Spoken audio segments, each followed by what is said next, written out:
Can you do a Nicolas Cage impression? What? No. Say something about the bees, not the bees. Oh no, not the bees! Not please, God, not the bees! That was the most low energy Nicolas Cage. Oh no, not the bees. Please, no, not the bees. Please. The numbers there. It's 9/11. Oh, is that knowing? Yeah. It means 9/11.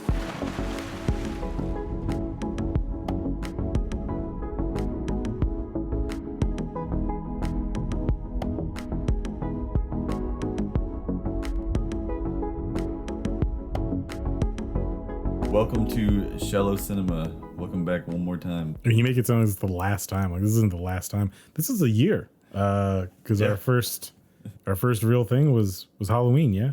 Yeah, I guess so. Yeah. Well, we did Barbarian, and I think it was just.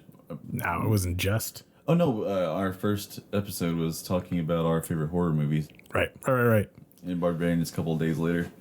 Well, we have no such topic for today's episode, but it has been 1 year. And so, I mean, I'm older. You're not. I guess we are. Our second season will be coming up soon then, because of that. Will there be changes? Will there be songs and music and title drops? Who knows? I mean, there can be if you go to. We don't have a Patreon. If you just give us money, you just send it directly to Spotify. Just pay monthly for Spotify, and that's good enough for us, right? Does that work for us? Are we like partners? Do we get partner benefits? No, but if we're really nice, maybe they will. I don't think that's how business works. Oh, well. So, you know, this has been a weird year with the writer's strike. Not a lot's been happening. I was going to say, has it in comparison to the rest of the 2020s? For media, I would say, yeah. Yes, it has. So this episode... What the fuck was that? Is that my micro or my speakers? I'm just going to turn those off. I don't know what the fuck that was. Yep. It was my speakers plugged up into that. Sorry, it sounded like someone was banging on the wall. So for this episode, we're not delving into the Halloween season just yet, but don't worry, we will. In fact, we already have the title. Yeah. We're gonna. Is that the theme song? Yes, it is. Okay, so we're gonna do Five Nights at Freddy's, the movie. Maybe Five Nights at Freddy's. Maybe we'll do something with the game, something extra. I don't know. Depends. I don't run the show, but.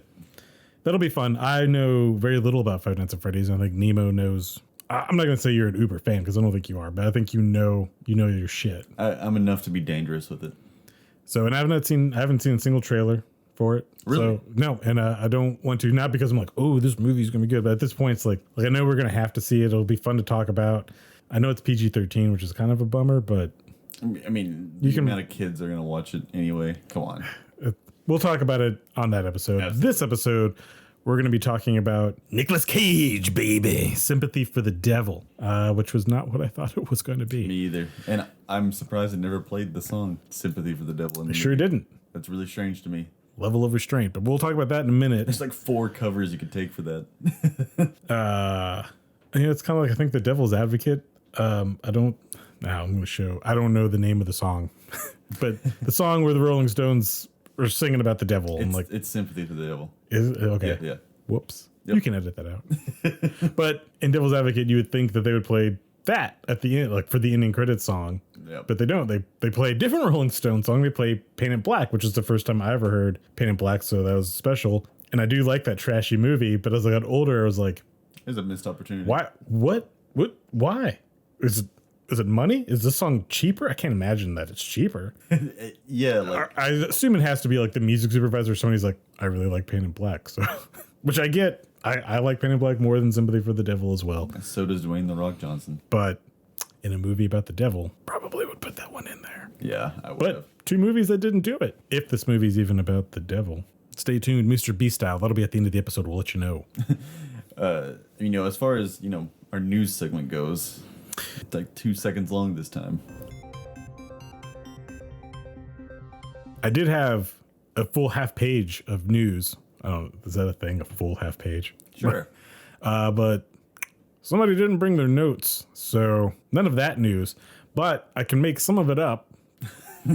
So some stuff I did want to talk about, since you probably have actual news. Blue Beetle came out since we've last met. Neither of us have seen it, I don't think. No. It's fine. It'll be on HBO Max. It might be there now, but neither one of us have HBO Max anymore either, because fuck Warner Brothers. Yeah, true. It's also not even called HBO Max. Oh, yeah, that's right. It's just called Max. Anyway, Blue Beetle is the lowest grossing DC movie. This is the part I got to make up. I want to say that it made $125 million on a $145 million budget. Yeah. I know whatever it made, it was pretty low. Even like it made over its budget. Birds of Prey still did better. Well, I'm getting is the Flash did better. Oh, yeah. Birds of Prey. I mean, I don't remember what its numbers are, but that's a whole different era at this point. It's true. Look, I haven't seen it. I'm not really interested in it. And also now that it's come out, well, they haven't outright said it. They've pretty much made it clear, like, this doesn't count for the new universe either, which I never thought that it would. Yeah. But I do feel a bummer for it because there's some of the reviews I did see of it were in the range of like, it's fine. Like it's not bad. Yeah. It doesn't reinvent anything, but it's like, hey, you know what? It's fine. And keep in mind that it was made to be a streaming movie. Yeah. Which you take at a different level. Now again, actually I think it was in our first episode as well, when you talked about Prey. Yeah, Prey. Which was also made to be a streaming movie, but we were both like, well, this should have gone to theaters. A small tangent after this about Prey. I have something with that too. But I feel bad for Blue Beetle because it does seem like it's not bad, and probably was what it was meant to be. And I bet if it was just on HBO Max and we still had it and we watched it, yeah, it would probably also be like, oh, it's whatever. But it'd be like, it's also whatever. I didn't, it's right here. It's fine. Like this was fine. And most of my bad feelings for it are also like the Flash did better. Yeah, that feels bad. That's not fair because even without seeing you yet, Blue Beetle, I'm positive that you are better than the Flash. Yeah, I can almost guarantee it. So hopefully that actor, I don't know, gets to keep being Blue Beetle if he wants to be. I don't know. Well, I guess we'll find out, but maybe we won't. Who knows? Let's do your Prey tangent real quick. This is just a 20th century tangent. It's so annoying. Okay, Prey didn't go to theaters, but a movie that both of us wanted to see called The Creator did. Is that 20th century? It was, yes. And it was pulled from theaters only 2 weeks after its release. Here, where we are. I mean, I'm sure it's obviously still playing. I can't imagine the studio has pulled it. I looked at some other stuff in AMC, and I have a reason why they did it. But I didn't look up its numbers, but I know it didn't do great, even though also apparently it didn't cost very much to make. No, it didn't. To where I think Gareth Edwards, the director, has even said, like, I'm not going to go back to, I think he might have said franchise filmmaking, but that makes sense to me. But it also felt more of just like, and I'm more intrigued to watch the movie now of just knowing it's like, oh, this cost under $100 million to make. And every review has been like, this looks really good. Yep. Even from our critique of the trailer, which it's not like the movie itself looked bad. It just looked like, this looks like Terminator. Like the story you're describing to me is Terminator. But whatever, maybe it's good, From the people, I haven't seen a single bad review of this. From people that I know said that this is the exact type of movie that should be in theaters, and it's the reason why people should go to the theater, which makes it even more disappointing that we could not see it. And because that was what this episode was going to be, a review of The Creator. But upon trying to get our tickets to go see it, discovered that, and I'd actually looked up in the morning and already picked up my showtime, and then you told me it's not there anymore. Yep. They've just canceled it. And yeah, which I've never seen before. They're like, no, I know you saw it there earlier, but now we're just not going to show it. Fuck it. That's only happened to me once, and it was with Guardians of the Galaxy 3, but it was almost a month and a half after the movie had released. That's also weird. It was very strange. And also like the local theater is also playing some other movies like Pearl and X. So it's like, did you cancel The Creator so you could play those movies that you can watch right now? And that's also a weird choice. You think they would do those whenever Maxine's coming out, which I don't know when that is. I think it's just because Halloween. Yeah. Yeah, I guess. So very, very strange. Kind of really annoying because with our schedules, sometimes it's kind of hard to make the time to go. And as of late, there hasn't been a lot of new stuff coming out to the theater that, look, I mean, we will, and I'm willing to see stuff that I don't want to for this show, and that it will happen. It might have already happened. But also I'm not going to just go to something that clearly is not meant for me, or just now, again, if you guys send us money, I'll go watch whatever garbage you want. And I'll talk all day about it. But there's a big reason of why a bunch of these recent movies got canceled, and it's because of the biggest movie of this year, apparently. It absolutely blew up the box office this weekend, and it's going to blow up the weekend. Oppenheimer. No, sadly. Taylor Swift's Eras Tour. I did see that when I was doing research for my notes that definitely exist and just aren't with me. But I already knew from its, I'd heard reports of its pre-sales were pretty high. It sold out every theater in our town. And actually, you know what? Including drive-in theaters. That's probably what they pulled the creator for, was like, we'll just put Taylor Swift in there. And more screens. It's absolutely exploded. That is interesting too, because, and we'll kind of get back to some of the other news, but I will tie off this Prey tangent. In case you don't know, Prey did come out on physical media. Yeah. Out of the fucking blue a week ago. Yep. So DVD or Blu-ray, if you liked Prey, like, you can go get it now. It's even on Amazon. It wasn't there at first. No, it wasn't. I had to buy it. I had to buy it from Walmart, but I bought it on the day so that they know, please do this. You went into a Walmart? It's the only place that had it at the time. In this day of age, you went into a Walmart? So I found it at Meijer while I was just walking through. I was like, I wonder if they still have DVDs at Meijers. Like, they do. Not very many. And there's no one back there, but like, they do. And Prey was sitting out on DVD. It stopped me dead in my tracks. I'm like, what the fuck? And it was only the DVD. And it was 20, I think it was 20 or $25. I even contemplated, like, fuck. I mean, I guess I'll just get the DVD then. Like, I don't know. So then I'm like looking on, like, I go to Amazon, of course, first. It's not there at all. It still didn't end up on Amazon for a couple days after its release date. Long story short, I ended up going to Walmart because it said that they had it and they had it cheaper on Blu-ray. That makes sense. Couldn't find it. Pricey. And the guy is like, well, yeah, it says it comes out on October 4th. And I hadn't noticed that. So, and why would I? Because, like, well, Meijer had it out. Yeah, Meijer just threw it out because, yeah. So it's a DVD. Who gives a shit? But with this Taylor Swift thing, too, look, I know Swifties are huge. She seems like a pretty cool person as far as she's paying her people and all this other stuff. And it's cool if you like her music that this is happening. But this should also be another indicator to some Hollywood executives of, like, I mean, I guess she was able to promote this, and I wouldn't know because, like, I wouldn't watch anything that would promote her. Well, but since she's not an actor, she could promote it. Yeah. They clearly have felt the damage of the strikes of, because this is and maybe reality TV at its finest.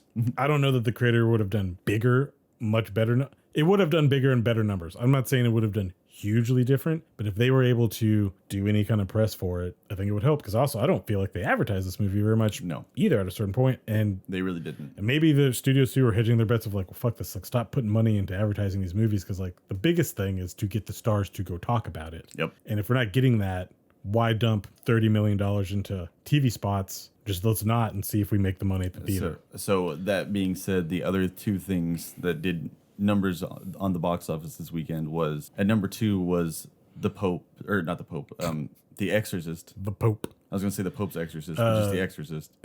That's doing very poorly. It is, but it was still doing number 2. Here's the fun thing with The Exorcist. I didn't know this originally. It's planned to be a trilogy. Yes, it is. And they're going to go ahead and push forward with that because... they are. What studio got this now? Is it Universal? I think it's Universal. Yeah, it might be.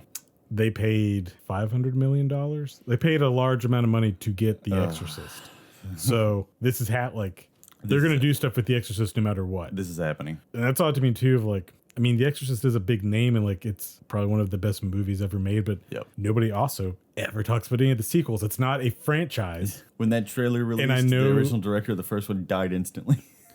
And I know, and here's the thing, like, David Gordon Green, who did it, he's the guy who did the recent Halloween movies. I like the first one, and I wasn't a big Michael Myers fan. It made me a Michael Myers fan. Yeah. And I was pumped for these next two. I was like, oh yeah, this is dope. And the second one came, I was like, oh yeah, well, this wasn't terrible, but, like, that wasn't, like, great. But, like, I guess, okay, this is, like, the middle movie. Like, Evil dies tonight! You're just kind of killing time and shoving a lot of it with the repeated line of Evil dies tonight, because I think you accidentally alt-save replaced shit. Yep. And then the last one was like, this isn't even a fucking Michael Myers story. And, like, I'm not going to get into it, but regardless, like, now it's just that one remake. And I think the one that he did is good. I don't know why him and Danny McBride, because he's a writer on The Exorcist 2, is like, why do you feel, did the studio come to you all? And it's like, look, this is what we're going to do. And you just did Halloween for us. So, like, do this. Also, on a fun Halloween note, tangent, their rights just transferred as well. Yes, they did. I believe to A24. Yep, which is weird and also like, and they've already said, like, weird, get ready for it. We're doing stuff, and they're like, it's going to be Michael Myers too. Like, it's not doing anything else. And I'm here for it, I guess, to a degree. I think it was a recent interview too. Even Rob Zombie was like, I kind of didn't like making my Halloween. I know he had issues with the studio, but, like, the first one for sure was like, that's what he wanted to make. The second one, I would argue, is like, is this really a Halloween movie? Yeah. The first one, like, okay.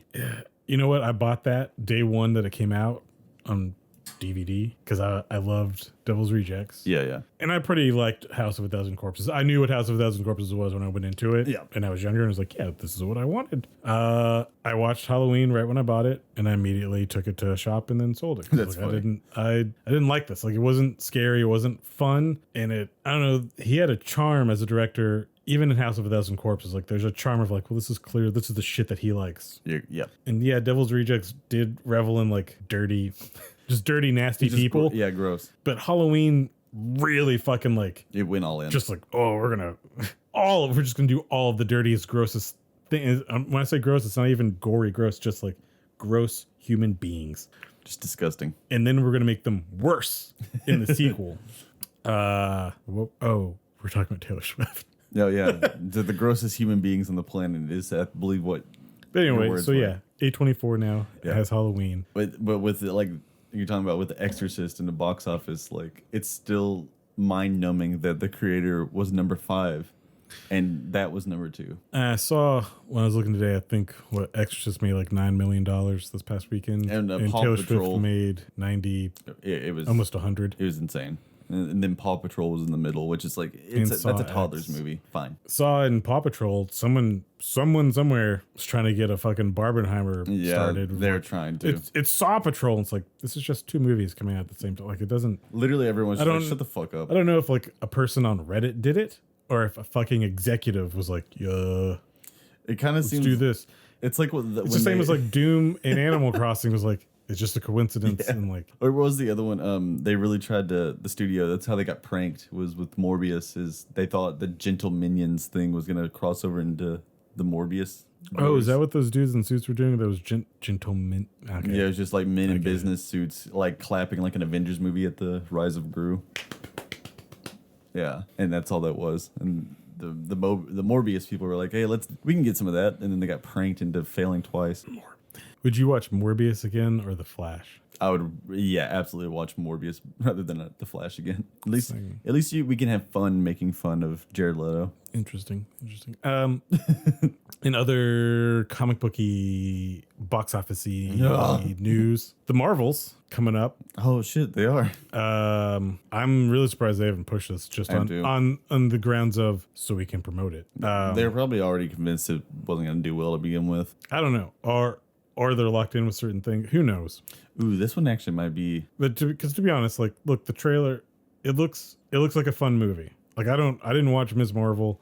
I don't really care about Captain Marvel or Photon, whoever from WandaVision. Oh yeah, But like the trailer itself, like overall, it looked fun. Then again, trailers this year have been grossly misleading about things. yes, But it has been reported this is a $275 million movie, okay. which I don't think it makes it the most expensive. I mean, because Endgame, No, because it must have been about but 300 Thor: Love million. and Thunder was close. But this is the Marvel's shortest movie at 1 hour and 45 minutes. Okay, That means one of two things. It either means, hey, maybe this is a fucking tight, lean, let's go get them, have a good time at the movies. yeah. Or it's we fucked this up real bad. So like we made it as short as possible so we can get you over. guys in and out Yeah. and get that fucking money. But this is from Nia DaCosta, who, if you don't know that name, she wrote and directed the most recent Candyman. I guess you called her reboot. But she has also come out and said, like, I have no idea what's going on with the movie. Not in a way of like, really she's not interesting. throwing any like shade on anybody, but this is normally something that you wouldn't hear for like months or a year after a Marvel production, where she's just admitting like, yeah, look, I mean, I directed it, but like, it's not my movie. It's Kevin Feige's movie. It's Disney's movie. But the real news of being the shortest movie, close to one of the most expensive ones they've done, is it's tracking according to boxofficesomething.com. Don't know, don't have notes. It's tracking for an opening weekend of 75 to 85 million, so not even $100 million open. And What is this one? It is 46% behind The Eternals. Oh no. 69% behind Guardians Volume 3, which is fair, but 72% behind Ant-Man and Wasp: Quantumania. That's not good. Now, that has no indication of the quality of the movie. It's just a sense of, one, people pre-ordering tickets, which I generally don't get for movies at this point. Even in-game, I Yeah, wasn't yeah. like, oh, 2 weeks ahead of time, let me lock those tickets in. And that's probably going to be the last time for a while where we have a movie where it's like, well, you better fucking, it's going to be crowded. It's going to be sell out. Maybe Oppenheimer is the last one. That you got pre-order tickets for. Yeah. Well, you're part of that cool Stubbs Club thing. But you didn't do it because you're like, oh, for sure seats are gonna, like, we're not gonna get seats to this. Yeah, with Oppenheimer and Barbie both. I had to confirm that I was still going because they wanted to sell my tickets to someone else if I was going to cancel. That part makes sense. Yep. I mean, it's probably the biggest weekend for movies this year. That was the last thing. So, granted, if this movie is kind of fun or good, word of mouth, maybe it'll end up having legs. I don't know. I don't know that I have faith that, like, it can be. Yeah. I don't know if Disney/Marvel one is learning the right lessons, or at this point can incorporate that to anything. Loki season 2 just launched. I've heard that it's good. It's 2 episodes, I believe, at this time. That's something I'll watch, but I'll wait until it's done. But also, well, you know what? That's fun that you bring up Marvel TV, because I have some Marvel TV news for you too. Let's hear it. So Daredevil is getting a show. You all know that. We've talked about that. Daredevil Rebirth or Reborn or whatever. Yeah, Unbirth. So fun fact, you know why it's called that, not just Daredevil? Because why is it's that? Technically a continuation of the Netflix series a little bit. Some stuff will be there, some stuff won't. Okay. This is actually comes down to money and a contract thing, because the title being changed, it's technically a different show. So anyone whose contract was, once we enter a 4th season, you get this.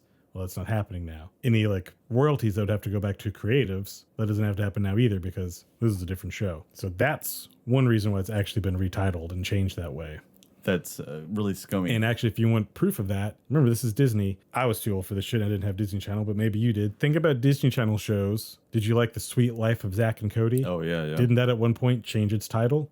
It had a new show that was called The Sweet Life on Deck. It wasn't really a new show. It was the same show. They changed that so that, again, contracts reset. Yep. This is a thing that Disney does. Also, though, almost half of the Daredevil episodes have been shot, apparently, before the strike started. Because of the strike, it allowed Feige and all the executives to overlook the footage and realize, oh, this isn't working. Nice. So all the writers and directors have been released from their contracts, and they're now looking for new writers and directors. And it's also come out that Marvel never did pilots for any of their shows, I get that. Yeah. But they also do not have showrunners. And if you don't know, a showrunner, typically it's the first name you see as an executive producer. Yeah. Is the showrunner. And that is usually your head writer. It's also the person in charge of the show who's kind of masterminding, running everything. They didn't have showrunners. It was just left up to studio executives. And they also made it up on the fly. I'm sure there was some loose idea of what the stories were, but it was being made up on the fly.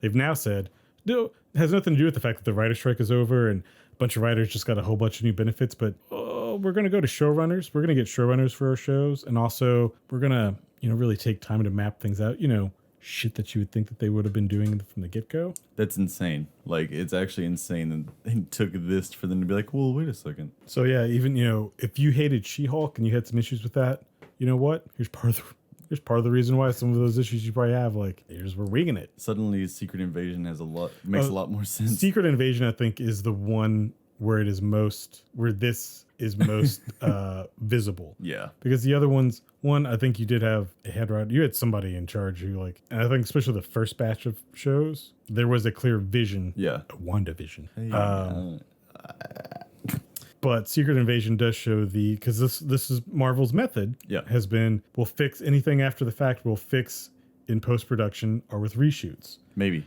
And I think for a long while, probably even in the movies, that worked. And it is now one that I think they're doing too much and it's caught up to them. The audience is also, again, not fatigued, but just we're not going to tolerate just okay movies. The reason that we liked you was when you broke, you weren't just okay. You were like, oh, this is really good. This is cool. But yeah, Secret Invasion definitely showcases because you can even tell that's a reshoot. This is a reshoot.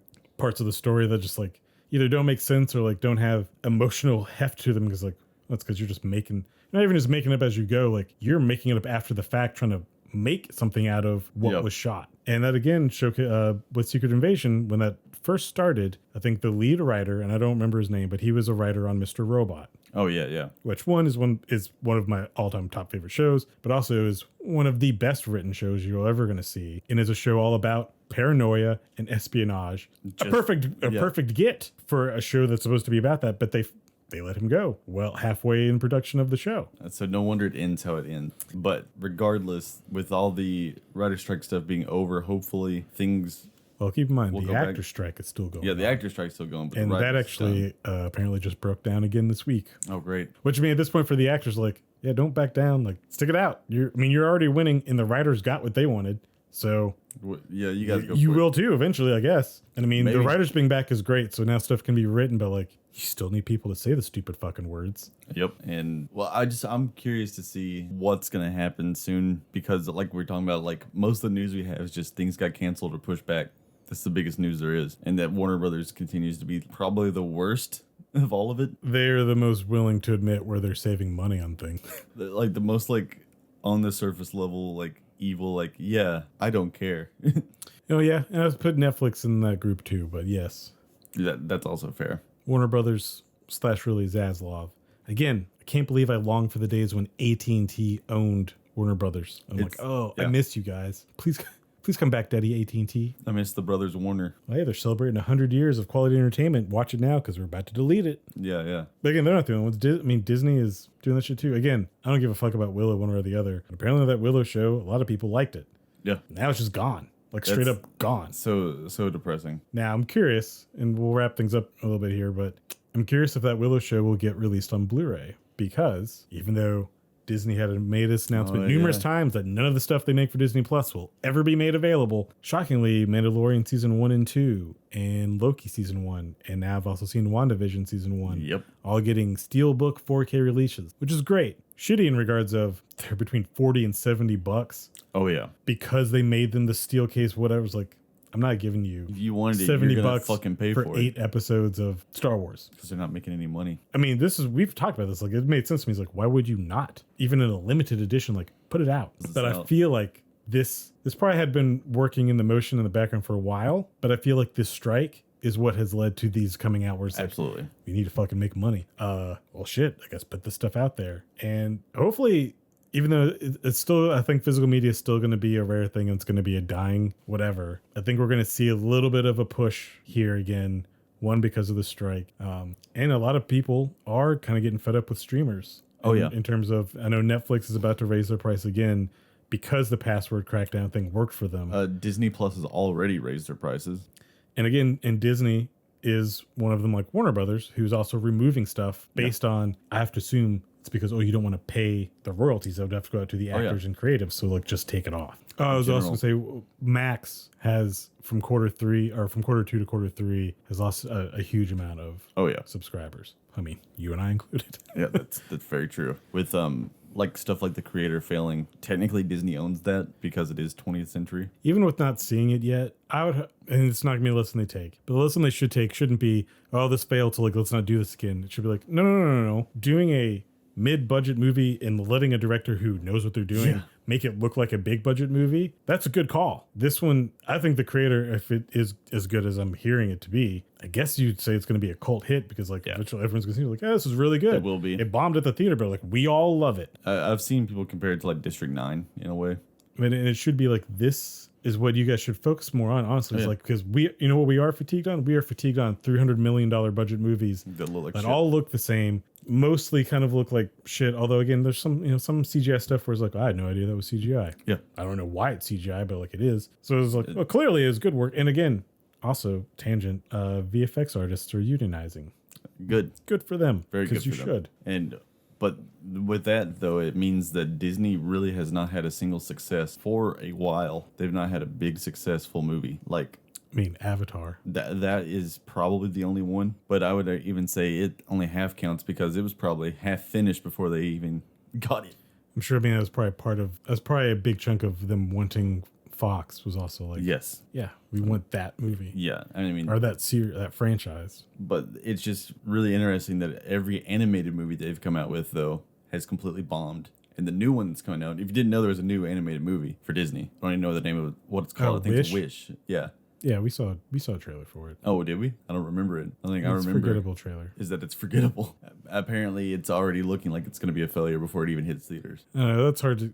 I mean, it's hard to gauge. Like kids and like that's gonna get the thing with the kids and the family movie with Wish is gonna be the fact that at this point why would a family, even if it's a mom and a dad and one kid, Yeah. going out to the theater, even on matinee pricing, you're still easily talking $30 if you're lucky. Maybe more. Why do that when you or wait 3 months and we already pay for Disney Plus because we have a kid and it will be there. Yeah. So we'll just watch it there. And I mean, I think it's part of the reason why they brought Bob Iger back in with Disney too, is to a certain degree, is even I, who don't care about those movies, some of them was like, I couldn't tell you if one was a Disney Plus movie or was a theatrical movie because they look the same. I think this may still have been a COVID situation, but like I know you liked the movie Turning Red. Yeah, I thought it was fun. I hadn't really even heard of. I mean, maybe I'd seen like screenshot or whatever. It was like, I don't know if that was a Disney Plus movie or a movie that they made to go to theaters. It was Disney Plus Pixar movie. Or again, the COVID times, like, was that made to go to theaters and you just put it on Disney Plus because you had to? Because like that's what happened to Soul. Soul was meant to go to theaters. Yes, it was. It was just, well, theaters aren't open, so here we go. But at this point, like, it's interchangeable, and this is why.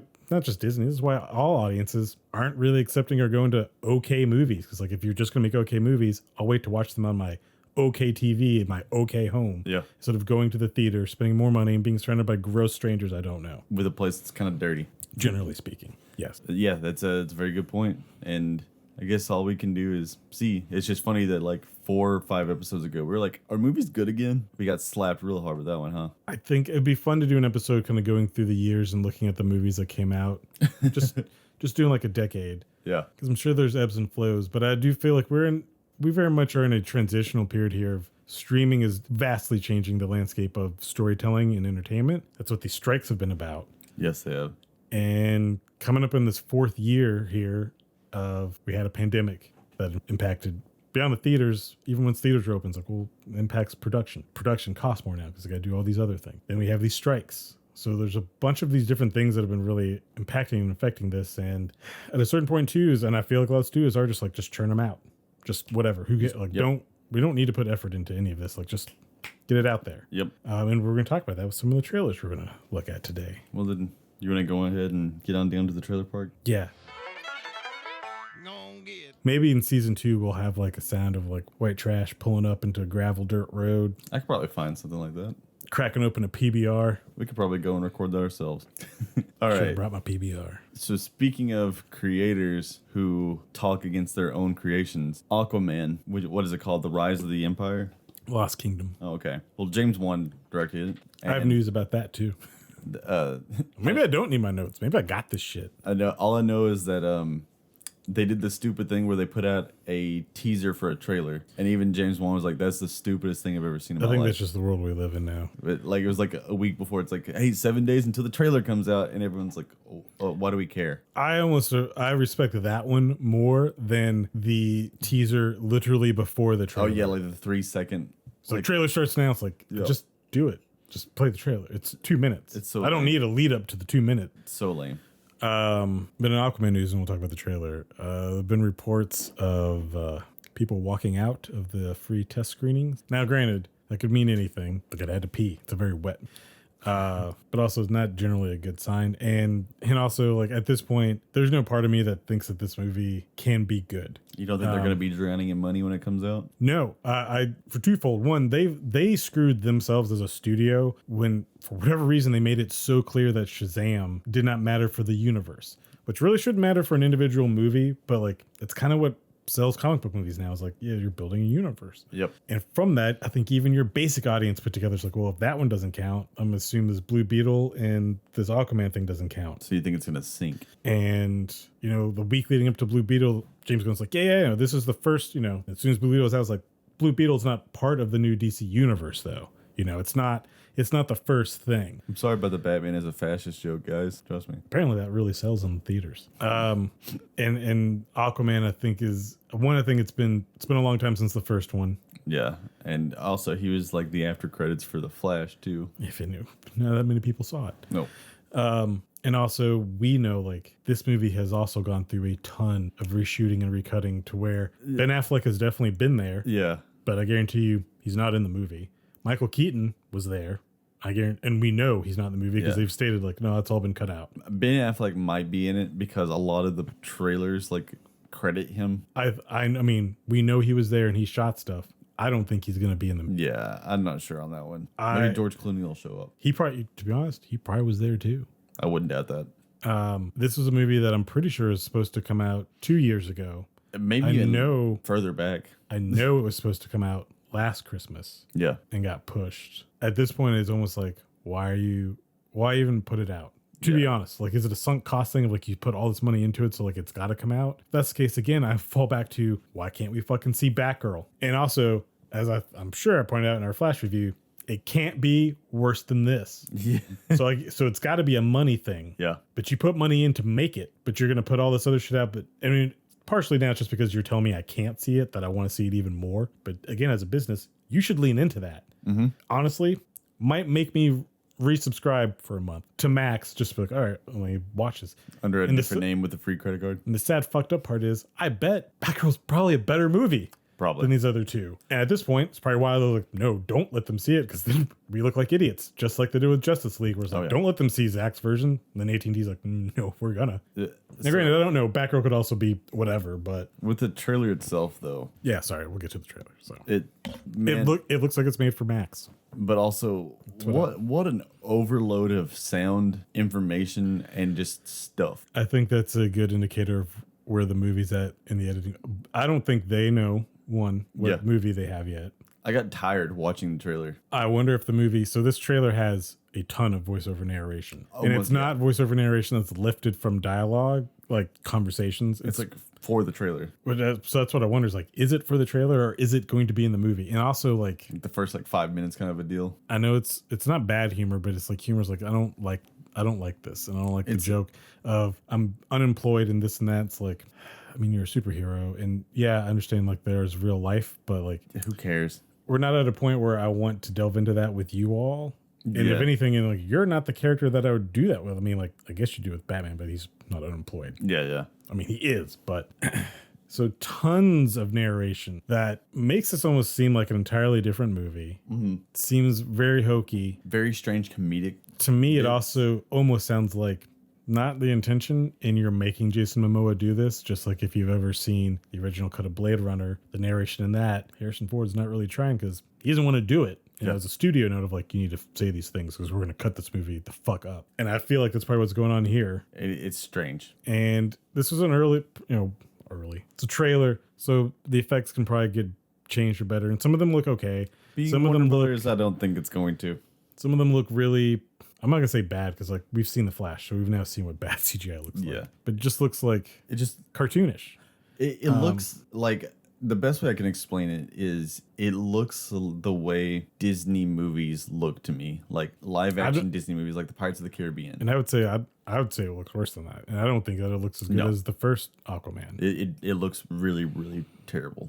Some of it down to some shot selection, but some of it just the CGI being used or whatever is like. Do you remember that movie with The Rock? It was the sequel to The Journey to the Center of the Earth. Yep, it's like Mysterious Isle. Mm-hmm. A lot of this movie looks like that movie, and that movie looked terrible. Yeah, there's a lot of, and it's not even underwater stuff. There's like a shot of like Aquaman with Orm, his brother, on the land. Yeah, and he's got I guess he knocks down a statue to make a bridge. It looks terrible, and it's clearly like, well, this is shot in a box. Like you're not even like it's not like, even that you're not where you're at. You're not even like a natural thing. It's like an establishing shot to a cereal commercial. Yeah, and look, at a certain point too, like a movie can have backdrops or anything that like we knows like, well, that's fake. But if the movie's good enough and if your disbelief is suspended enough, you just accept it's like, okay. I mean, there's sci-fi movies where it's like, yeah, some space battles like that looks kind of cheesy, but it's like, but you're already bought in, so it's like. And they know it too. He's like, well, look, this is the best that we could do with this. But like, do you believe what you're seeing? This didn't give that to me. It feels big budget, shitty on purpose kind of a vibe. And I'm surprised they even put Amber Heard in the trailer. And I don't mean because of what's going on with her. Because clearly she's in the movie. Yeah. And they're not cutting her out. Although I assumed last year, like this was part of why you pushed it back, was to try to figure out how to get her out of it.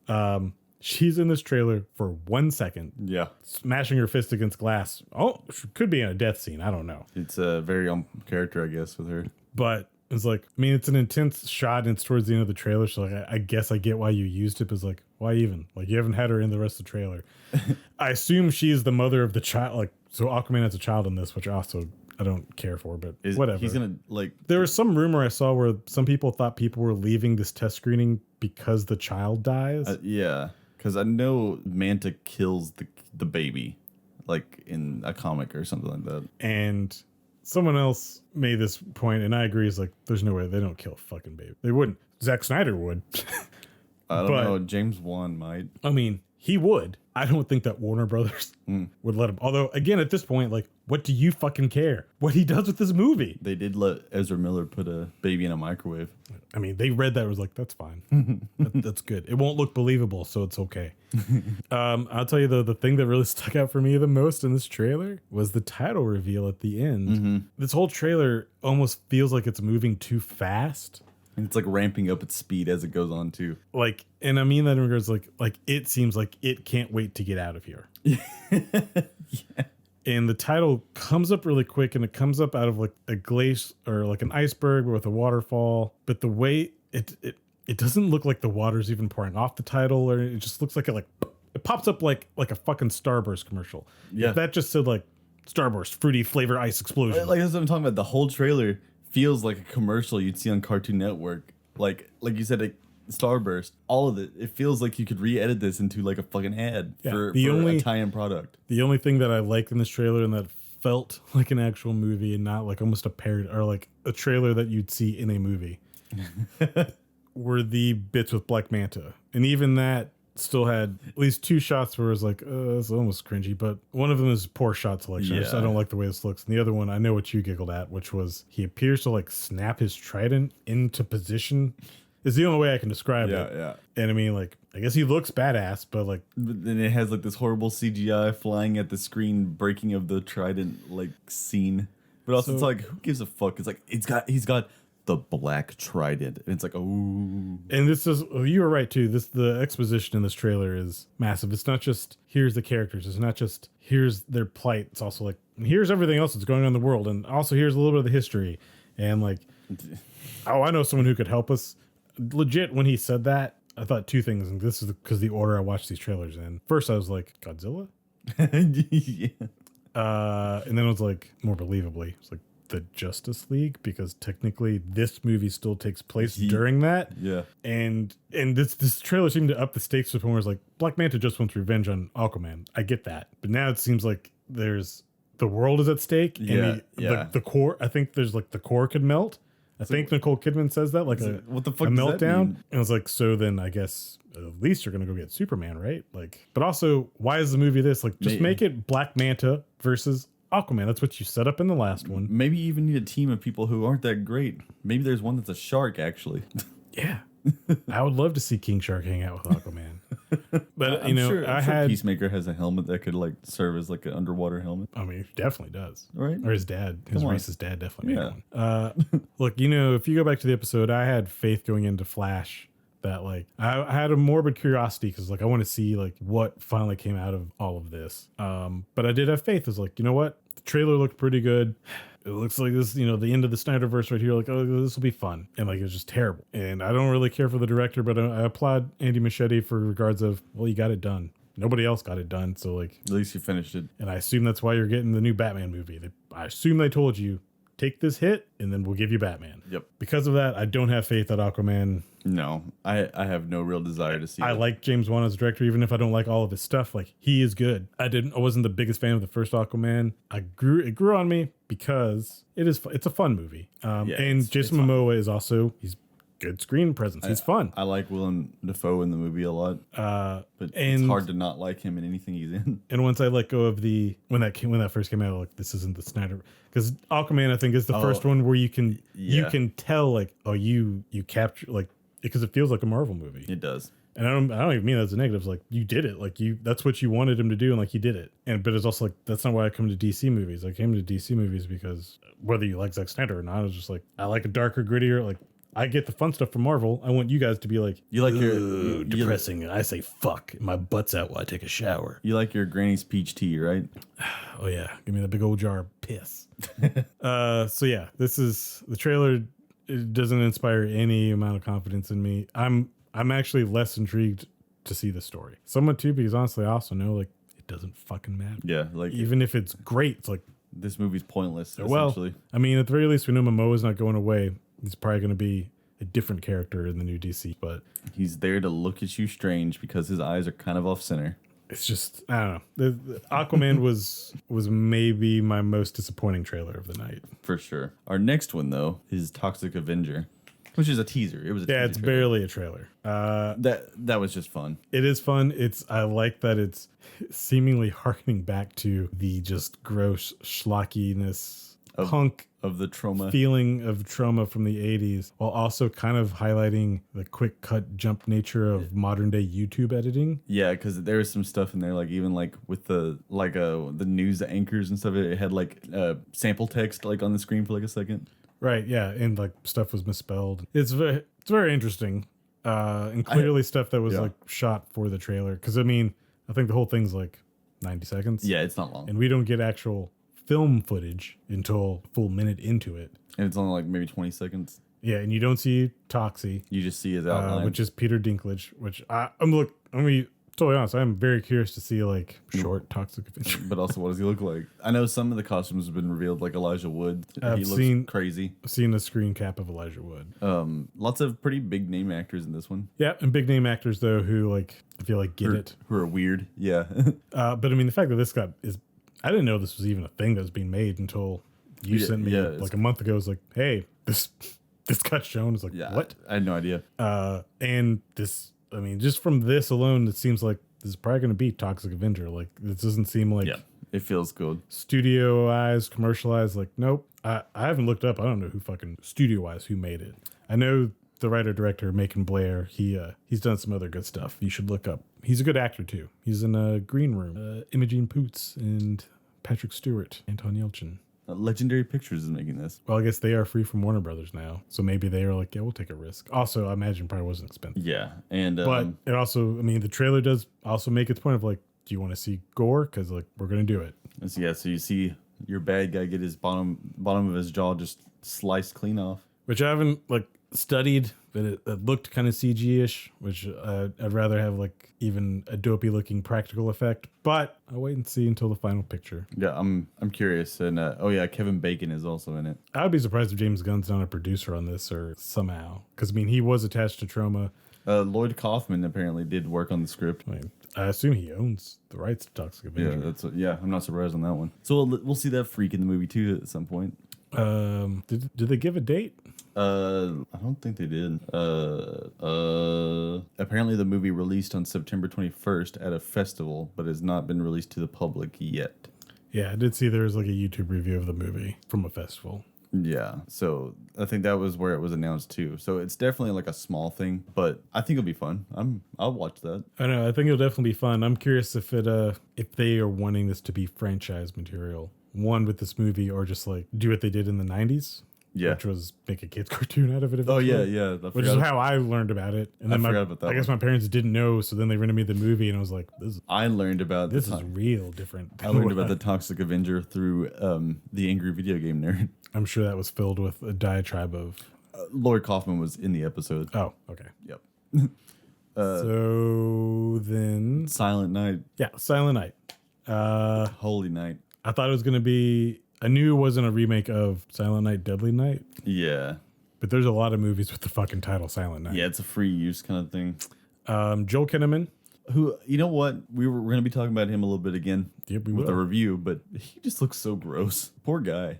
Like, I don't know if it's his hairstyle or what, but he kind of looks like the meth head you don't want to make eye contact with. I agree with you in early things I saw him in, like when I first saw him in The Killing, which I think was his first American thing. Yeah. And he did look like a meth head cop. And then I was astounded as he would get more roles. I'm like, that guy?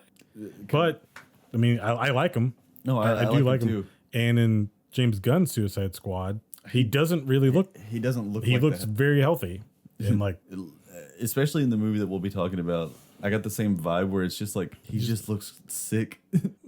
I didn't get that vibe, but I do know where it's coming from. I get that. Like, Yeah. I've seen other stuff he's in. But so Silent Night, Joel Kinnaman, and directed by John Woo, who I guess I do need to like say who he is because it's been a while. Like, famed Hong Kong action director. I mean, Oh, yeah. honestly, and the trailer makes sure that you know that he is like one of the greatest action directors of all time. I would say as far as gun action, he probably set what is Hong Kong action for sure. for guns. And Like Wu Ping and Ip Man, they did the fights, but John Woo and Chow Yun Fat, that was his go-to guy back then. But then in America, he did one of the quintessential 90s action movies, which is Face Off. I was gonna say that's the one that I know him for the most, with Nick Cage. Just to tie back to Nick Cage, and also and actually ties into the movie that we're going to talk about with Nick Cage tonight too. But he also did a couple of the Mission Impossibles. he did one of them. He did the second one. Oh, I thought the he one did. that no, actually until My bad. until this back half, no director has ever returned. It's always been one and done. I've still never watched any of them. Every director has been asked to come back except for John Woo. That's so funny. I don't think it was entirely his fault. I think there's a lot of stuff that happened with that, but Regardless, this movie looks really fun. it does. And I love that this trailer has no words. So stark contrast to the Aquaman Literally, trailer. that I was thinking about that the whole time. That it gives us more story than the Aquaman trailer that was giving you constant shit. It gets the absolute story across and the tone just with images and music. It's a Christmas movie. I know you Christmas fans will hate that. I mean, But this is that was leading your into the favorite? diehard idea of like, fuck it, we're not gonna, this is not up to debate. Like, this is a Christmas movie. I mean, one of your favorite movies of the last year was a Christmas movie, Violent Night. and that's why I thought you would enjoy this one. I mean, I'm pretty sure this is going to get added to my collection Yeah. and will become a double feature of Violent Night or Silent Night, Violent Night. It also gave me some of the vibes that I like of like the crank and the happy stuff. It does seem to, at least the trailer definitely had a hint of a sense of humor, Yeah, like it. Yeah, but it is still taking itself seriously. But it also is able to like laugh at some of, I think, the juxtaposition of like the Christmas aspect of it. yeah. I mean, even some of the John Wick stuff has a bit of humor in it, even though it's like all It does. played as serious. And I told Nemo when I got here, I was like, can you guess what my favorite trailer was? And he did get it right. It was this one. But it's because it did. There's a few things that make me just like smile uncontrollably towards like, oh, I didn't even notice I was smiling. And the John Wick movies have had that happen before, Yeah, where yeah. like, I mean, I'm not going to describe different death scenes, but it's just in the theater in the last one, there was a time where I did just go, yeah. because the way they set it up, I was like, that's great. This trailer has one of those moments where there's a headshot in it. I was at work when that happened, and I just, again, out loud, I was like, oh, because it was great, and it looked good. Like, the action looks good. You did it again when we watched the trailers before recording. It's So not that's- over stylized. I'm glad to see John Woo back, because You liked his stuff. well, I think he's been gone for a very long Yeah, time. he's been like almost like in retirement kind of a deal. And like, there's a hokiness to some of his stuff, but like, the dude did have a good eye. Like, he was good. I think he got chewed up coming into the Hollywood system. Yep. At the time that he did. So yeah, Silent Night looks really good. And in case you miss it, like I missed it the first time, and also even a reason probably why the trailer has literally no fucking dialogue. So clearly this is a revenge story, and clearly part of what happens is Joel Kinnaman loses his voice. Yeah, and so he can't talk. he gets shot in Hence, the throat. Silent Night. I didn't get that at first. There's a scene in the trailer where he like screams at a mirror, and I just thought like, oh, your son died. You're upset. I get it. Watching it with you the second time, I was like, oh, It's 'cause he it- can't scream. Yeah. Got it. And talking now is where I realized like, oh, that's why the trailer has no words. Yeah. Nothing gets past you. That's but it really does look fun. And playing like a weird mix of Silent Night made up like an action movie was just fun. Yeah, no, and that's the main thing too, is it does, It's already a trope, but it was like because it is also, I mean, it's kind of, it's not hokey, but it's a very standard revenge story. Like I actually got a very James Wan feeling, because I recently picked up an old movie of his called Death Sentence, which is basically the same fucking idea, yeah. which is also Death Wish Yeah. from 70, Yeah. which basically was like, oh, you killed and or raped my family. I will now become a vigilante killer and take you out. Yep. That's all this movie is. That's all it needs to be. The quirk with this one is this guy can't talk. And it's on Christmas. And it's on Christmas. And he's wearing like throughout the entire trailer, he's wearing different like Christmas sweaters. Yeah. And I like that. I like that. And that he marks the day to kill them all. It's Christmas Day. It's like, Yeah. okay. So yeah, I'm in. Yeah, it seems stupid, it seems silly, but that's what you kind of want with this kind of stuff. So are movies good again? Maybe. Could be, but definitely not with the movie we're going to talk about afterwards, which is Wonka. But we decided to not talk about because I'm not interested in care. it. Yep. And I did watch the trailer. I don't remember anything from it. I feel like the trailer's also weird. the only thing that I remember Like, from the not trailer good, weird. is that whatever his name is, Timothy Chalamet. he's talking like a TikToker where he's just like up, down, wiggle around. I'll say this. I'm not a big fan of Timothée Chalamet. Me either. This was the first time I've seen him have a personality. And I don't know, Yeah, that could just be no the interest. characters that he's played that I've happened to see him playing. I don't get why everyone fucking loves Timothée Chalamet. yeah. So yeah, no interest in it. So yeah. So instead, Argyle. we'll talk about Argyle, which was a trailer I'm glad you made me watch because I wasn't going to because I thought the title was dumb and I didn't know what it was about. And I was like, I don't want to watch a trailer called Argyle. Understandable. And this has Bryce Dallas Howard. It's a huge It's cast. got a lot of people, so I'm not going to go into it. Well, the biggest is Bryce Dallas Howard, Henry Cavill, and Bryan Cranston. Well, and Sam. Who? Sam. Yeah, I gotta look. I feel bad that I'm forgetting this guy's name. You should probably cut this out. Sam Rockwell Yes, thank you, Sam Rockwell and John Cena and Dua Lipa. and Sophia Boutella. She was the female mummy in Tom Cruise's The Mummy. Dua Lipa is a pop star. I know. She one of her songs made Trent Reznor cry. His daughter played it for him. I've never heard any of her music. Was it the song from Barbie? I have no idea. I don't even think the article mentioned what the song was. It was just like I kind of Trent Reznor listened to a Dua Lipa song. like Dua Lipa. I mean, I guess I have more respect now. I wasn't like, ooh, let me go listen to this song. It's like, I don't have a daughter. I'm gonna be moved by what music they're into. Yeah, Argyle. pre-stack cast of characters. There was a Will Ferrell movie years ago where his entire life was decided by a writer. Stranger Than Fiction. It's like this, but it's like that, but a comedy, like an action comedy. I didn't make that connection, but you are correct in regards of basically Bryce Dallas Howard is a novelist and she writes, I guess, trashy, I don't know, spy novels. Yeah. But what she writes is coming true or has come true or whatever. I at first got vibes of, and I don't remember the title of the movie, but it's very recent, the Sandra Bullock Channing Tatum movie that came out where she's also an author and like the guy who plays the cover model of whatever the hero of her books. Then they get caught up in a real situation because I guess one of her books was like accurate and Daniel Radcliffe maybe. Yeah, that sounds right. So I got that vibe at first from this, but I don't quite think that's what this is. It definitely has something to do also, with like the cat, the CGI cat. Yeah, so I was going to get to that. Yeah. This also has, and this is not a bad thing, visually has a strong resemblance to Kingsman, which makes sense because Matthew Vaughn is the guy who directed those. You know what? Sam Jackson also was in it. Yeah, and Sophia Boutella was in it too. Yeah. Like, that's why they're all here. I get it. Sam Jackson probably has the worst haircut I've ever seen in a movie. You need to watch more Sam Jackson movies. That man's had some haircuts. But also Henry Cavill's haircut in this one's pretty bad too. I didn't know, he looked, I mean, I don't think we've seen the real him. That's clearly the, Yeah.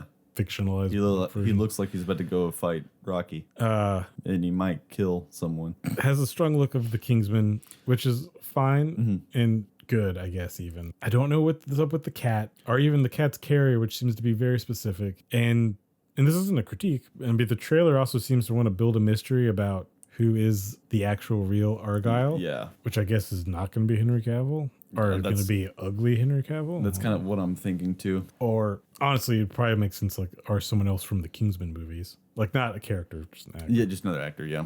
What's Colin Firth doing? You know, what about Mark Hamill? Oh shit, yeah. See, he was someone I didn't recognize at first when I saw Kingsman either.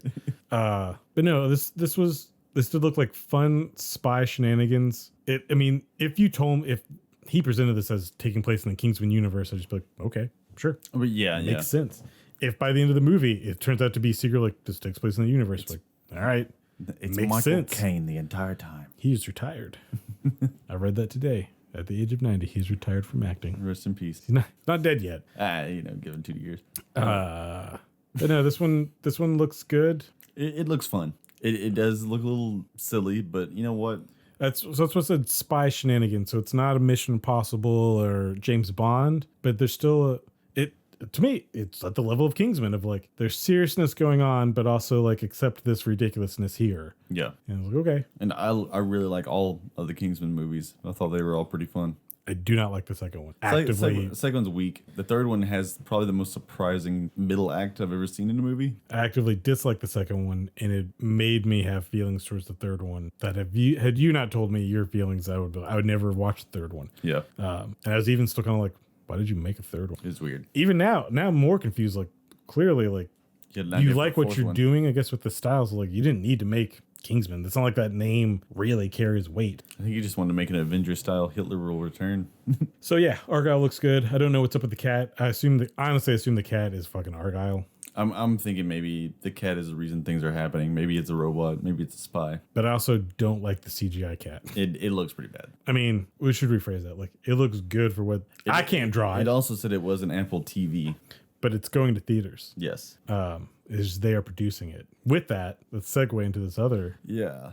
Monarch. trailer, Monarch Legacy of Monsters, which is a show, not a movie, but looks like a fucking movie. It looks excellent. And I haven't watched a lot of stuff on Apple, even though I have Apple Plus. The only things I have watched are beautiful. But without getting into the finances of what Apple has and what Netflix has and everything else, everything that Apple has produced since they've started Apple Plus, like all of it looks so good. And And this trailer specifically, like the action scenes, some destruction stuff.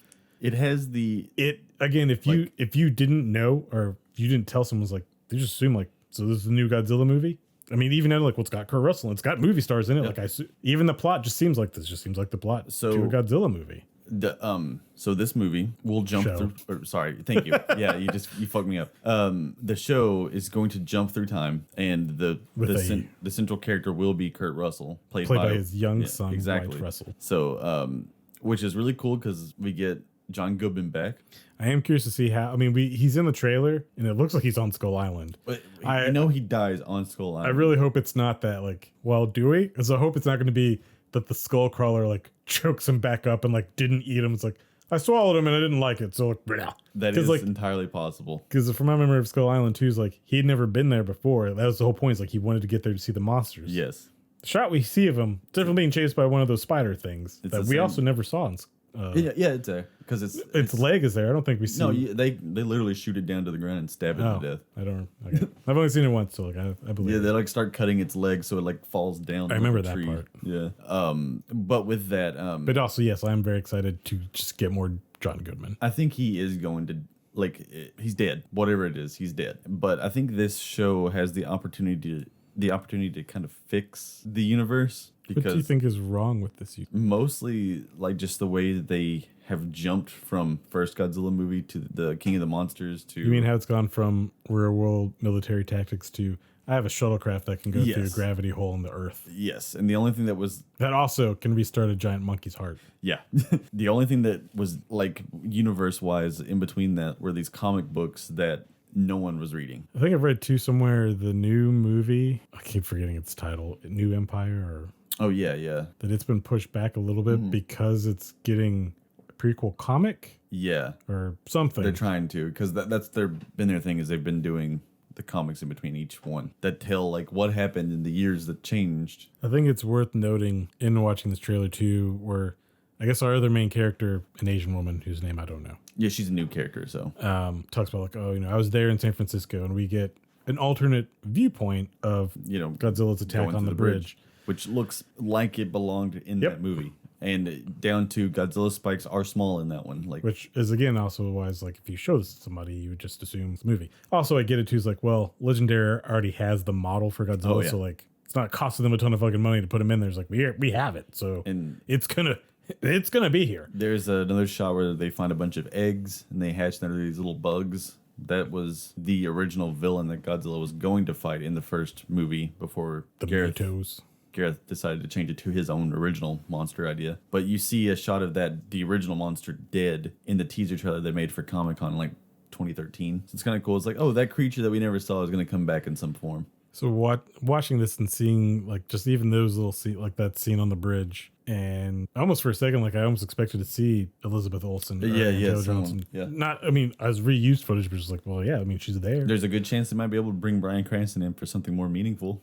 That would be amazing. It's also made me realize, again, outside of the MCU, technically the only other one that's actually managed to create a universe and still exist is Legendary's Monster Universe, even though it's all sum total of like 4 movies. Yeah. But still, it's there. Warner Brothers couldn't do it. And in relatively speaking, like continuity's not fucked up. I mean, it's really just like, well, look, this is even with Kong versus Godzilla, which is where the biggest jump takes place as far as like we have what kind of technology. It's also like at this point, it's like, do you want to see a giant monkey fight a giant lizard? Because that's what we're gonna do. So my thought is what this is going to this seems much more grounded and serious than Godzilla versus Kong did. Exactly. This seems more in line with Godzilla 2014. Is that when that one came out? And basically, the first comic that came along with that one, there is a story of a young Japanese boy whose grandfather was like a veteran of like, you know, the attacks on Hiroshima. And he has a pocket watch that has the monarch symbol on it. So he grows up trying to figure out what the fuck this means. And then that's when the Godzilla attack happens. And they're like, oh, this is real. And the comic goes kind of like in reverse and shows the grandfather's like time of him and someone else starting Monarch because they see Godzilla arise when the first nuke goes off. So the whole thing is this creature which flies around, which we do see a creature in this that flies around and he eats a ship. And also I think at the end of the trailer, the creature comes out of the ship.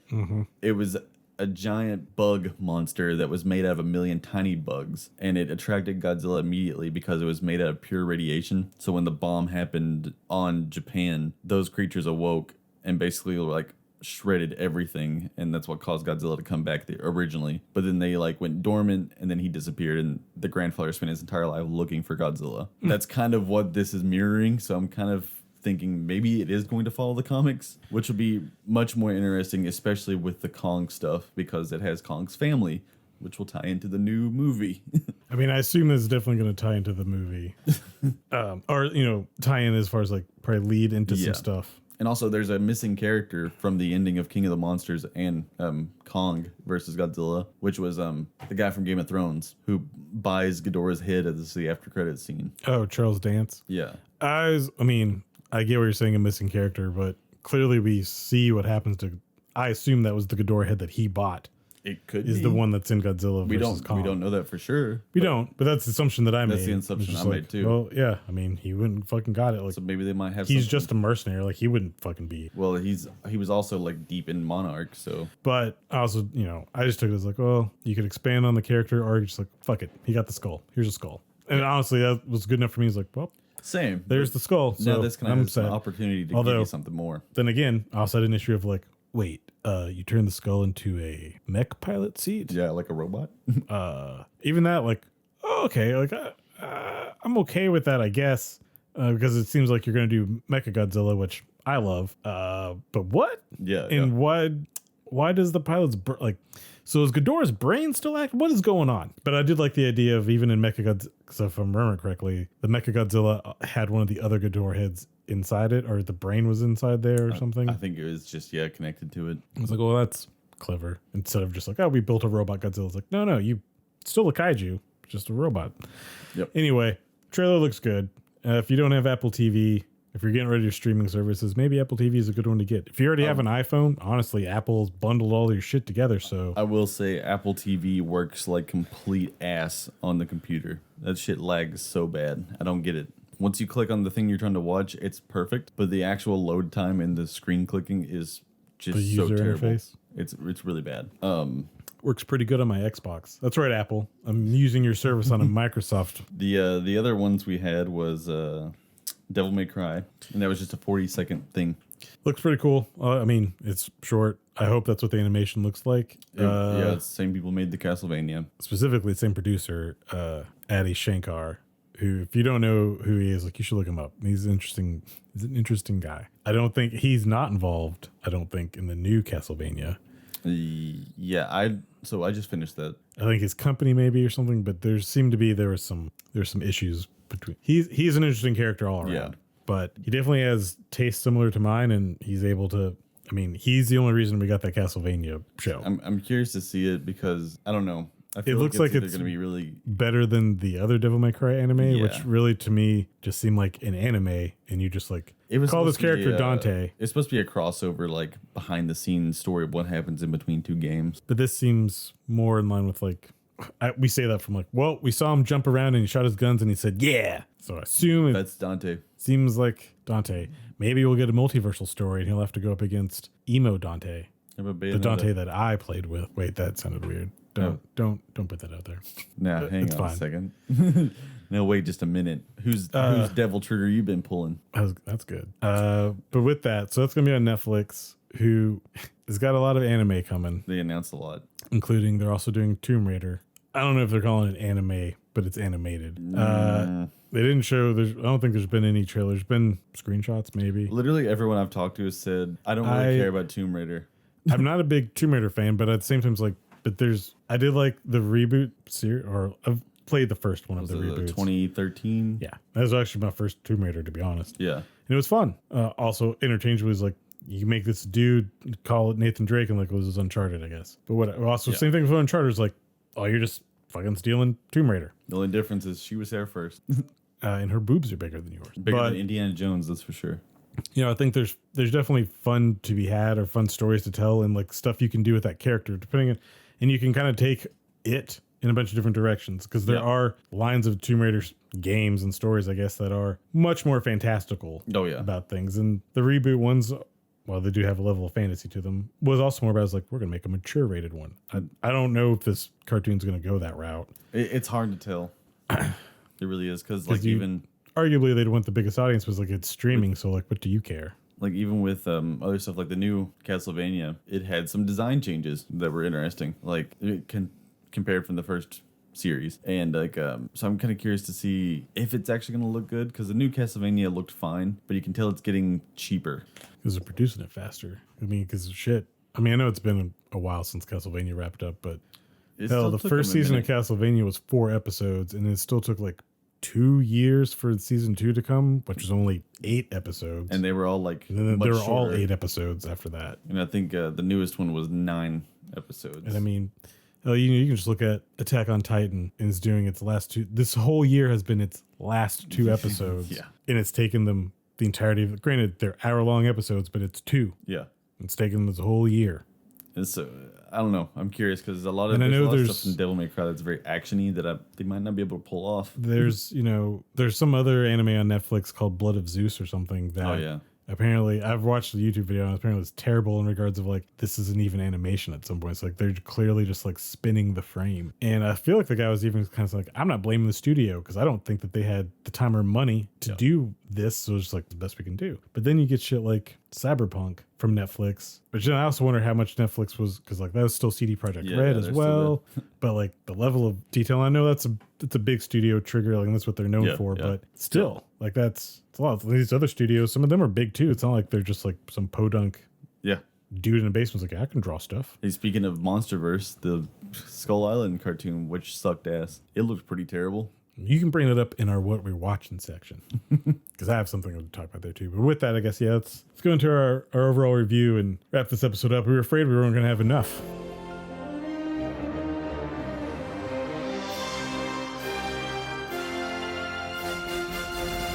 Please allow me to introduce myself. He doesn't even quote with wealth and taste. Sympathy for the devil. We've talked so much that I don't want to like do an hour-long review of this movie, and I don't think it needs it. And honestly, spoilers right off the bat, because there's can't really. Yeah, I was gonna say like that's what I was actually gonna do is like, look, let's just give our opinions of it up front and then talk about it, because like I think you can talk about this without spoiling stuff. It's just hard. But overall, the eventual thing, like, you just need to spoil it. So I found myself drawn in pretty easily. I was drawn in. I liked it, but I also say I think this movie is pretty low tier. I think it's escalated and carried by Nicolas Cage. And honestly, Kinnaman, like both of them bring a pretty good performance. They are bringing a good performance, but Cage, I mean, he's chewing the scenery, so it overshadows Kinnaman's very, very subdued. In a good way, too. And let's set the stage before we spoil too. Like the basic premise of this movie, Joel Kinnaman, we see him at the very beginning of the movie. He drops his son off. You get an indication that there's been troubles with pregnancy in the past, and the wife has lost the baby before. We know that she has lost a baby. We don't know how many. That's kind of like And I think if I remember correctly, it was before the son was born. Mm-hmm. And she's going into labor now. So he's dropping the kid off. That's really just an excuse to give us some exposition background, because the kid never comes into play again. And we talk to the wife. He's on the way to the hospital. When he gets to the hospital parking lot, we see Nick Cage standing there in a garish red, I want to call it velour jacket, and also clearly dyed red hair. Yeah, like someone you'd see barking on the side of a street of Los Angeles or like Vegas, Las Vegas. where this movie takes place. Yeah, literally, yeah. And then he gets in the backseat of Kinnaman's car, points a gun at him, and the Slayer movie takes off from there. So I think you and I either saw a screenshot of this or So I never saw a talked about trailer, the trailer in one of our previous episodes. but we had seen something of this existence. I think it was because of the last Nicolas Cage movie we had talked about. I Yeah. went into this thinking like Nicolas Cage is the devil. Yeah, I thought it was literal, like he was actually Satan. And then like 5 or 10 minutes in, I'm like, maybe I'm wrong. But then the movie does stuff where it's like, maybe I'm not wrong. He says some weird things. Because he says things about the devil, and then there's some stuff where like he seems to have like almost like a sixth preternatural sense of like what's going on. And there's even times where I felt like he was baiting Kinnaman into like I don't know, like there's things where it's like if you have this mindset, which I'm gonna tell you right now because it's not even a spoiler, like he's not the devil. No. Like this is just it's a normal guy. It's normal the whole way fucking through. But my buddy and I were both, because I told him, it's like, I think it's going to be like that Tom Cruise movie, Collateral. Yeah. Where he basically kidnaps someone and makes him drive around town. It's like, I think the devil is making this dude drive him around Vegas. And that's what I thought the purpose of the movie was. I was totally thinking that, like, by the end of the movie, we're going to find out that maybe Kinnaman doesn't even have a wife. Maybe she's not even real. Maybe that's fake. And he's like a huge sinner. There is a twist. And again, I the whole thing, no matter what you're thinking, I was also thinking, like, the devil. Yeah. And it's just not. And I feel like the movie wanted to make you think that because, like, it's never really explained. Like, you do get some background on both of our characters. It takes a while. And again, Nicolas Cage is doing, I would say, the entire oeuvre of Nicolas Cageisms here. He's got lots of good stuff. He scares you. He makes you laugh, even though you realize you probably shouldn't. He's a little out there. I mean, there's one scene towards the end when they're in a diner, and I forget exactly what Joel Kinnaman says. He says something. It doesn't even set Nick Cage off, but Nick Cage just literally makes what I would call a demonic face and holds it for like 10 seconds. Yeah, he's like, his veins are like and then popping just out of his pops head. it back down and is like, so anyway, what are you going to order? But it all does make sense in the context of this movie, but I don't think this movie works. I don't think this movie is a thing without Nicolas Cage. No, absolutely not. And I think the story of this movie... It was Renfield we were talking about when we brought this one up.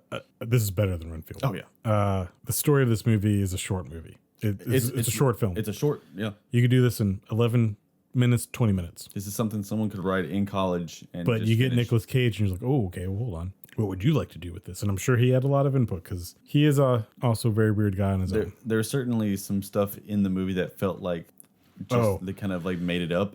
I feel positive. Like I said, I liked this movie, but it's a very mediocre movie overall. In the best lines in it, I'm positive, like, I bet that was ad-libbed. I bet that's not the writer. That was Cage and or Kinnaman. I did have a little issue of on the disbelief thing, I guess. Even early on, my friend and I both were just like, get out of the car. Yeah, just get out of the Especially car. when he first gets in and like, because there's a believable exchange of like, what would you really do if someone just like did this? But it's like the one thing I know for a fact of any criminal interaction, do not go to a second location with them. Yeah. So when he tells you to drive and you start to drive, it's like, you've already made the biggest fucking mistake. Also, you're at a hospital. Even if he fucking gets you, you're at the place you should be. Like, this is best case scenario. If you're going to get shot, like, get shot here. Like, you're in the parking garage. Yeah, and drive right up to one of those fucking round doors they have in every hospital and just jump out and run. And a parking garage that is active because it is a fucking hospital. Yeah. We do get moments later on in the movie though where he like Joel Kinnaman does try to escape in very stupid ways. And Nicolas Cage believably gets him to come back with certain threats. And I guess technically once the plot twist is revealed, you understand even more of why Kinnaman would take those threats seriously. I guess we just say what the fucking we can spoil plot twist is. Turns out Nicolas Cage, he had a wife who saw him kill someone and wasn't able to keep her mouth shut. And eventually Joel Kinnaman was sent and killed her. And basically burnt their house down. And killed his daughter too. And didn't realize because she was there. Didn't mean to. And also we get a story about bunnies screaming. Yep. That's a little Doom callback. And Nicolas Cage and presumably Joel Kinnaman's character, whether feeling bad about that or whatever else is going on, left. Boston, I believe is where they say it is, and kind of created a new life and clearly had gone like off the grid. And I think the real crux of the story is all supposed to be how much he has bought into his new life and that he is this other person. To the fact that it's making you, the audience, believe he is the wrong guy. Because at a certain point in the movie too, I was like, but he's got to be. But then there's times where it's like, dude, the way he's arguing and like, dude, maybe you have the wrong dude. Like before we're told why Nicolas Cage would want this to, actually we're told a couple different things. Yeah. But we get the truth by the end. The whole movie itself is about getting the truth. That's all he wants. And it's literally all it's about. And like all he wants is for him to say who he is. The only like characters that survive him are the ones that were truthful with him. Which again, so that diner scene, that's one where by this point I was confident, like, well, he's not the devil. Yeah. But then, we won't go into the whole detail, but he shoots up this diner, and like the waitress is in the bathroom, and he finds her in the bathroom, and he asks her a question, and she presumably answers truthfully and says, like, I was being a dick. And then he didn't say anything, he just lets her live. And that's where I was like, maybe he is the devil, and maybe he does know. Yeah. But, obviously, and you're right, too, that it was like he knew she was telling the truth, even in the face of, like, having a gun pointed at her. And the weird thing is, like, this Nicolas Cage character is he's what you want Nicolas Cage for. And by the end, the actual end, you actually feel bad for him and kind of mad at Joel Kinnaman's character, even though he does he gives him the truth. He tells him, like, I am who you think I am. This is what happened. I didn't know your daughter was in there. And then he kills Nicolas Cage. He also kills the two cops that were there. Yeah. And then that's for like, I think it's really for you, the audience, to know, like, he is this. Yep. And then he sits down at the car, and you just hear him repeating to himself, like, whatever the other guy, the name that he's made up for himself, like, I am this person, I am this person, I am this person. Mm-hmm. And then you also get a call from his wife. She had the baby, and everything's fine. The wife, this was part of the movie I didn't like, and this is where it's clearly elevated by their two leads. Whoever the wife was, which you never see her. She's only on the phone. Her acting is really bad. Yeah, it's pretty terrible. Specifically, I think the second phone call we have, like, it almost seemed like a skit where it's like, first of all, I don't know if doctors will let you have your phone like this. Yeah. Well, I understand you got to get information across to us, but, like, this seems really expositionally heavy of, like, there could have been some other way you could have gotten this to us. Like another person in the room holding the phone. You could have the sister character. And notice, like, when Nicolas Cage talks to her, we don't ever hear her, which also made me believe, like, is he even talking to her? I don't think so. I didn't at first, but then by the end, I'm like, I mean, why wouldn't he? Because then we also learned, like, Nicolas Cage is dying of lung cancer. Yeah. So, like, he didn't, like, that's why he's been so flippant, I guess, about killing people. Because he does brutalize a fucking cop that pulls him over. Yeah, he destroys that guy. Yeah, and that whole scene, like, that was a good scene, too, of, like, you think he would play it cool, and he's just antagonizing the cop from the get-go. Yeah, the moment. Wait, you said something, too, like, at the end of the movie, you kind of feel bad for Nick Cage. Well, there's your title, your Sympathy for the Devil. Yeah. I mean, and I got that, too, by, it's like, oh, clever. Yeah. But I don't know, I also felt a little bit at the end that it went on too long.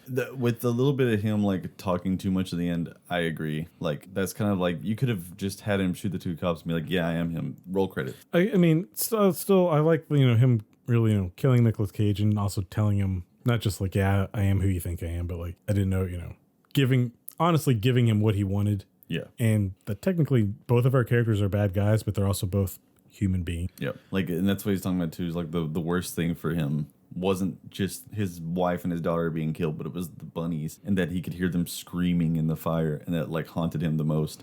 And there are good details, because, like, we get that bunny story, I think it's in the diner. Yeah, and he's got the rabbit's foot. But he's been holding that rabbit's foot for a while. It's like, oh, that's... And even with that, like, you don't see on Joel Kinnaman's face where, like, I assume he knew from the moment he gets in the car, is like, oh yeah, know who that is. Yeah, he knew exactly who it was. But, like, it's gaslighting to a level of, like, are you trying to make that dude also be like, maybe I'm wrong, maybe I do have the wrong guy. But so it's interesting, but it's not like, I feel like it's a movie that I need to watch again, because clearly I had a very different idea about what I was gonna watch. I'd be curious if there's other hidden details throughout. But I do still feel like this is a weakly written movie, stylishly directed, and I would say it's style over substance. Yeah. And then carried by its two leads. And I mean, let's be honest too, like, and I even, as we both said, like Joel Kinnaman, but if Nicolas Cage was in this movie, one, would we have even heard of it? Probably Two, not. If we did, would we pay any attention? Just like, well, anyway. Yeah, like, it's definitely one of those, like, if you didn't know who, I couldn't see it working with anyone unless, like, you got someone who doesn't do stuff like that. So, like, I don't know, like a Jim Carrey or something. And I never saw the trailer. I'm curious if the trailer plays up this idea, because there's one screenshot we saw. It does. I watched the trailer, and it does feel like the fire and stuff, which is in the movie. Yeah, it makes it feel much more devilish, like he's like a force. And I feel like it has to be on purpose. Is like, why is he wearing that fucking, like, the jacket and the hair and everything? And maybe that's just who that character is. And at one point in the movie, he does say, like, I wanted to be 100% sex tonight. Mm-hmm. You made me 50% because Joel Kinnaman got his nose fucked up. Yeah. So, like, maybe that explains the jacket, but, like, it's purposeful. Like, you gave him that jacket and that hair that is garish and red, but it's also, like, it makes me think the devil, right? Yeah. Like, yeah. And the trailer also said, and to be honest, like it feels like that too. What other actor would you want to play the devil? Well, we've gotten a devil from Al Pacino. We've had good Devils, but I'm saying, like, when you give that to Al Pacino in Devil's Advocate, you're like, that's that movie. That's why I like the movie. Like, this is right here. What other actor would you love to see chew the scenery as, like, be Satan? Like, Nicolas Cage. Nick Cage would be a great Satan. But that being said, though, the movie isn't bad. It's worth a watch. It's not. When it pops up on streaming, I definitely say watch it. But yeah, I would say, like, if Nicolas Cage wasn't in this, like, I probably wouldn't have ever watched it. Or it could be condensed down to a 15-minute video on YouTube, like a 15-minute short film. But about 20, 30 minutes into this movie, I paused it to talk to my friend, and I'd ask him, are we in a Cage renaissance? Yeah. Because, a couple of years back, we had a McConaughey renaissance. Oh, yeah. After True Detective and Interstellar, and tapered off. But lately, well, not even lately. Cage is just in movies all the time, and ranging from what is clearly straight to DVD. Oh, yeah. To art house to a fucking movie about him being him. Yeah. You know what? That was our other trailer we didn't talk about. Oh, the dream scenario. Yeah, that's what I was going to use to segue into this. But that's without talking about, we'll save that, I guess. Spoiler alert, you didn't get to hear what we thought about dream scenario. It looked good. It's a good looking trailer. Yeah, that's a definitely good one for Halloween anyway. But that one too, like, it looks very prestige level. Also, it's a comedy. Oh, yeah. It just made me think, like, there's definitely a period of time, and Nicolas Cage is a meme. Like, that's why they made the movie Unbearable Weight of Massive Talent. Like, he knows it, and he is who he is as well. But there's definitely a chunk of his career I want to say, and if I had my notes, I had mapped it out. Right around, like, mid 2000s to, like, 2015, primarily what he's going to be in is straight to DVD stuff. Yeah. And you just kind of think, well, that's where he's gone. And occasionally he'll pop up, he popped up in Kick-Ass. It's like, oh, hey, look, it was fun. But now we have, like, Pig, and which I didn't see. I'm not interested in. But, like, I've seen clips of him in it. Like, he's great in it. The color, or not the color. Color Out of Space. Yeah, Color Out of Space. Color Out of Space. Not the color purple. He's not in that. And Mandy, which is why I didn't really like Mandy. Like, and those fall into the more weird, and like that he's an actor who's like, I'll do whatever you like, whatever you want to do. Very much like almost like a Daniel Radcliffe, Elijah Wood situation, but only he does more because he owes a lot more money. Even until, like, if you haven't seen Drive Angry, and if it's not for you, you'll know it's not for you. But he did that movie, I think, originally because the director told him when they met, like, I'll shoot your eyeball out. Oh, yeah. And I think he'd wanted to do that in the movie he was just doing called Season of the Witch, and they couldn't. So him hearing is like, then I'm in. Based on that. He's in based on eyeballs coming out. Cool. Yeah. I think Willy's Wonderland or whatever. Oh, yeah. Probably simply like, he thinks this is cool, and also like, oh, whatever acting challenge of like, you don't talk. And like so you're never going to talk. Something like he could stay drunk the entire movie. I don't know. I haven't dug into it. Again, that's a movie that mostly is known because, like, well, because you managed to get Nicolas Cage in it. Yep. And I mean, it would have been known anyway because, like, oh, it's almost Five Nights at Freddy's. Yeah, almost. He does voice acting too, like, well, Spider Noir, The Croods. Yep. He's in a lot of that kind of stuff. He's done a couple games. You mentioning Season of the Witch though, that one sucked ass. I hated that movie. It did. That's very much a cheaply made in Europe. Like, clearly you can see it's made in Europe. Ron Perlman, he was the other one that was in it. And they're in a movie together. It's coming out right now, The Retirement Plan, which made me wonder. Is like, my friend saw it. He said it's not good. And Keanu Reeves will also now lately do movies for his friends. Yeah, because he also knows his name is like whatever. I feel like Nicolas Cage is at that level too, to where are just like, this sounds cool to me, I'm going to do it. Like Sam Jackson. People have asked him before, he's like, why would you do this movie? He's like, I want to do movies that I would have seen when I was a kid. Oh, you know what? That's a good point. But what really made me think about this is there an actor, and even though you don't think of Nicolas Cage as an action star, he had a little trilogy there in the 90s, a little peak, where he had Face Off, Con Air, and The Rock. It was all 95 and 96. Oh, yeah. But think about that with him as an actor. Like, he can play creepy, slimy villains. He can play dirty old men. He can play socially awkward, balding dads.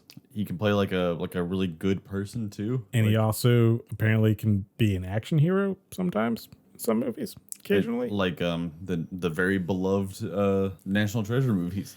And when you really think about that specifically, because I did today, do you think that's who they wanted for that movie originally? Like the studio, and they're putting this project together, like Nicolas Cage? Is Nicolas Cage what sells National Treasure? Like what that kind of movie is? I think is so. Cage the type that you think of? Because I don't feel like he typically would be. Because but he is an actor. Since you've seen those movies.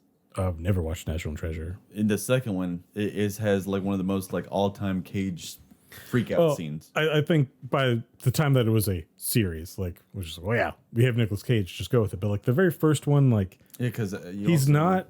and I know he's in like the Wizard's Apprentice or something too. Like he is strangely an actor who honestly is like, I guess you can put him in anything, and he can do it. Even though he's also this meme of this crazy fucking freak out dude, which he can give you that too. Yeah. But I asked my friend this because like I don't think that there is an actor. You know, I've said a long time that Tom Cruise is the last movie star. Yeah, like action movie star kind of But stuff. maybe Nicolas Cage is that category too, because he still is a name that like you could be in a top of the poster, like headlining, like you could be what sells the movie. Yeah. While you also can go off and do like some $15,000 Eastern European production, and it doesn't even hurt your career. Yeah. In fact, it just like somehow adds to it. You can be a weirdo who owns castles, and I think he owns dinosaur bones. Yeah, the government seized them. Apparently they were illegal. Yeah.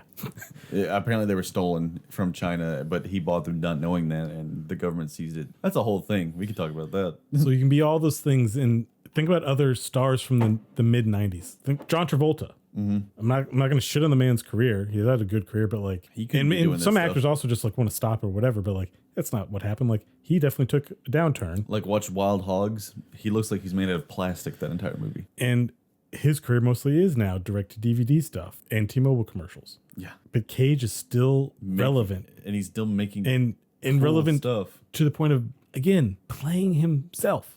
Like That someone wrote a whole fucking movie that's not even crazy being John Malkovich. That's literally just like, no. I just wrote a movie about you, Nicolas Cage, being Nicolas Cage doing this thing. I mean, as a kid, for me, I thought Ghost Rider was really fucking cool. I really liked the Ghost Rider movie as a kid. I still like the second Ghost Rider movie. Will I tell anybody that it's a good movie? No. But it's a fun bad movie. And it's a better version, I think, of the Ghost Rider movies. Yeah. I think the second one is the better one. I don't know why, as a kid, I had so much fun with the first one. I think it might have just been because it was him, though. Like, and again, it'd be that's an crazy. odd choice back then of like, which I'm pretty sure his abs are CG'd in that movie. I'm pretty sure. But just like, Nicolas Cage? Really? For the second one, makes complete sense. Like, yeah, Nicolas Cage, you wouldn't have him freak out and it's a skull emerges from his head. Yeah. That makes sense. I think my favorite performance from him ever, though, is Kick-Ass. I really like Big Daddy. I like him in Kick-Ass. No, I mean, And his death scene in that movie is still one of the coolest scenes of just him screaming nonsense. But it's emotional. I was going to say that I think that Kick-Ass role was the beginning of a return I think for him. Yeah. But looking at his filmography, it ain't like the guy ever went away. No. Yeah. I mean, even with his direct-to-DVD dip, like there's still mainline theatrical movies. Yeah. Oh yeah, you said The Sorcerer's Apprentice. It was like a Disney movie that wasn't that bad. I mean, I didn't see it. Not aimed at me, but it's like, but again, you know, looking at his IMDb and you just realize like the dude not only works consistently and also will do garbage, but Like then Left also do Behind. like weird, wild garbage. And then also, especially now, be doing stuff that is, I mean, again, when I said Pig is not for me, like I've watched parts of his performance and it's like, it's not like it blows me away that I didn't think he could do it. I know he can. Oh yeah. But just like, oh yeah, I think we forget that like you are actually a very talented actor. That gets somehow lost in the insanity that you produce. Oh yeah. Like you're talking about with But even with that, like that, he's never really had a public breakdown that I know of. no. I mean, he's weird, but Yeah. he's just him. The Unbearable Weight of Massive Talent was a very interesting movie for sure. Like because of honestly, I think it's like the first two halves of that movie are really good and the ending's kind of weak. But it's one of those ones that you realize how many great movies he really has been in because it talks about them. And it's like, yeah, it's almost like another thing that's been happening recently with just internet culture as a whole. But everyone's talking about like, you know what? Nickelback and Creed were not that bad. I disagree. I lived through that. But that's kind of the same era, though, that you're like Nickelback, Creed, Nicolas Cage kind of fit into the same kind of like I don't know. Yeah. I don't know. They have the same vibe about them. I don't know. And I can see like how we might be getting to the point of where like, oh yeah, Nicolas Cage is kind of nostalgic.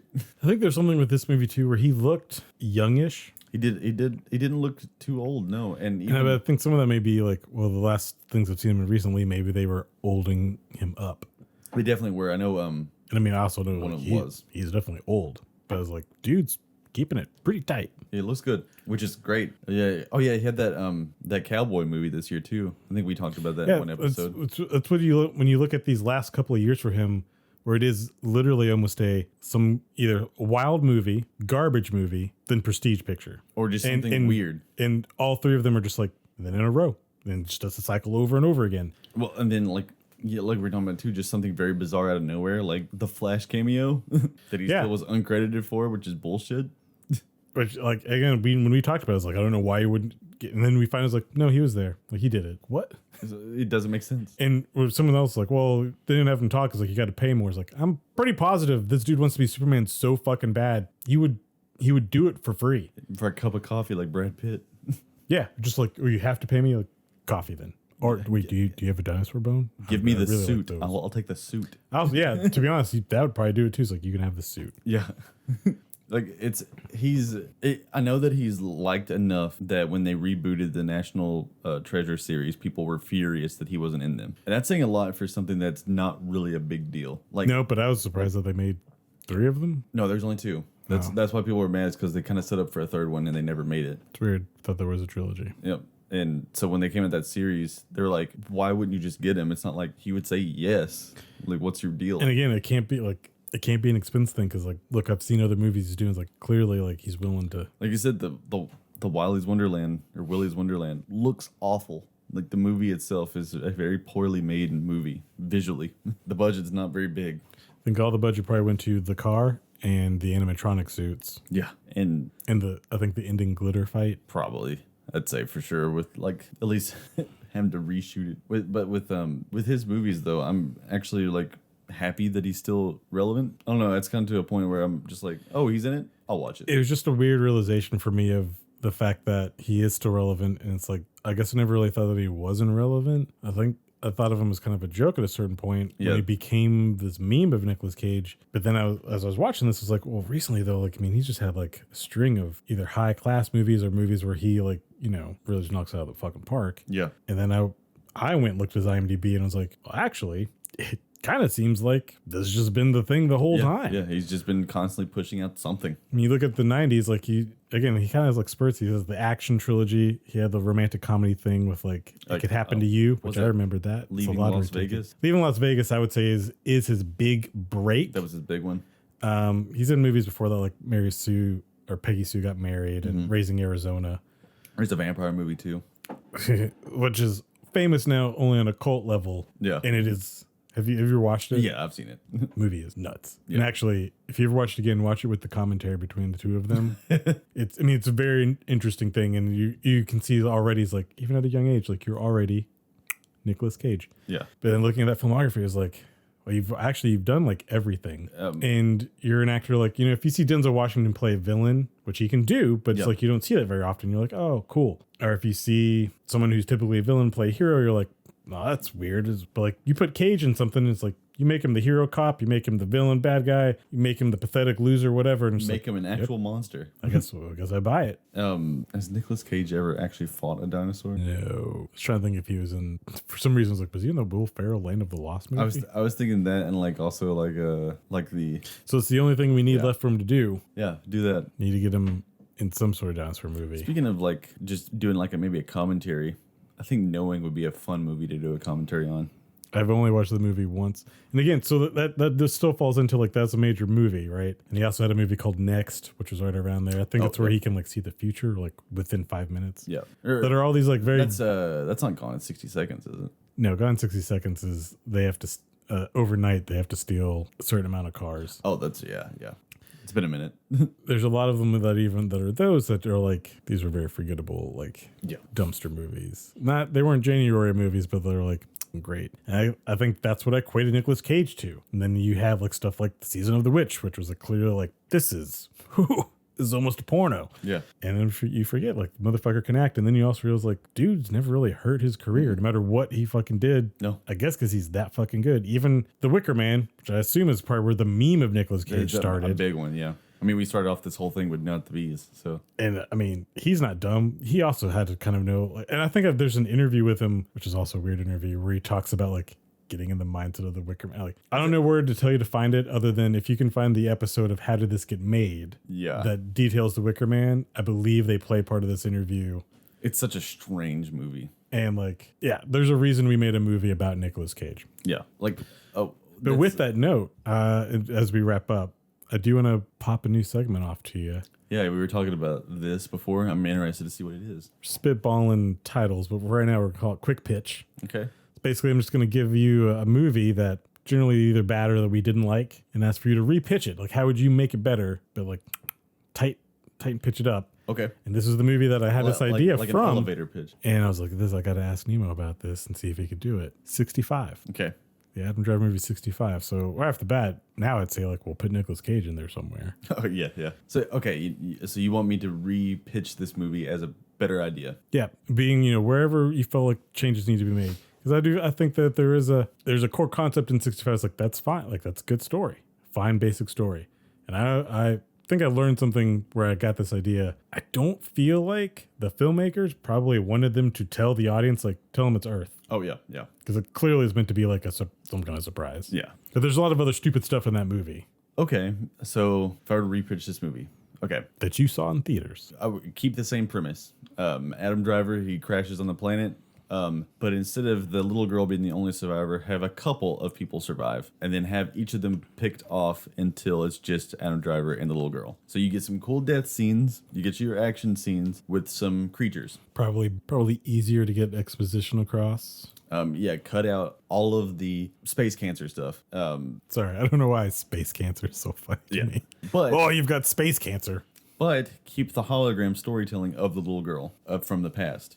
Make it seem like Adam Driver has something he has to get back to. Give him a motivation to get off this planet to the audience. But they don't know that she's dead. So actually, instead of having him lie to this little girl and be like, hey, we got to leave because there's a meteor. Fuck the meteor. You want to leave because it's a planet full of monsters. Make the dinosaur designs better. So you're removing the meteor completely. Yes. What I say is even the dinosaur they fight at the end, the creature, it gets injured by them, so it decides to track them down to the end. Have that happen right at the beginning of the movie. Make it some kind of, come up with a real creature, let it have a vendetta against them, and have it constantly hunting them. That's how they want to leave, because they can't kill it. So they're running away from it. Cut off all the whole stupid technology of like, this is the elevation of all this. Fuck you. So keep the same movie as like almost like a Mandalorian situation. You can't understand what Baby Yoda says, but the Mandalorian, he's like, I'll take you with me. Have them go through, fight all these creatures, make them as realistic as possible, because it's going to make your movie get noted even more, because they're like, hey, it's the first Hollywood movie with accurate dinosaurs. How about that? Neil deGrasse Tyson approved. And then at the end, when they escape, reveal that it's Earth. There you go. There's your movie. So do they stay on Earth? You could do that. You could have them leave. You could have them find out their home planet was destroyed. Something, I don't know. Maybe give them a reason to stay. Maybe even have Adam Driver heroically die at the end. And oh, guess what? There was another pod that was left over. It was a little boy. Adam. Yeah. My name's Eve. Exactly. And that's the end of the knowing. Oh yeah, knowing they're angels, aren't they? It's Adam and Eve at the end. Is that it's actually Adam and Eve? Yeah. Like I remember Nick Cage's son and the other little girl, they become Adam and Eve. I remember so little about it, other than that the world ends at the very end. No, you could do that. Okay, yeah. So the biggest thing though is for you, remove the meteor. Like, don't set it at the event that ended dinosaur life. Yeah, that takes so many tropes out of it altogether. And because you don't really need a second ticking clock, just like, no, they want to leave because this thing is going to kill them. And also it's a hell planet full of scary things. You could add in giant bugs. You could add in even worse thing. Would you keep the title? Sure. You know what? 65 is not a bad title. You'd probably come up with something better, but it's not a bad title. All right. Good quick pitch. What other movies would you like to have Nemo quick pitch? Because it's always going to be this way. I'm not going to have to do this. Oh, okay. That's how it works, huh? I like that. I came up with the segment, so yeah. You have to give me one I'm not so passionate on next time. Yeah, well, this was literally the one that like yeah.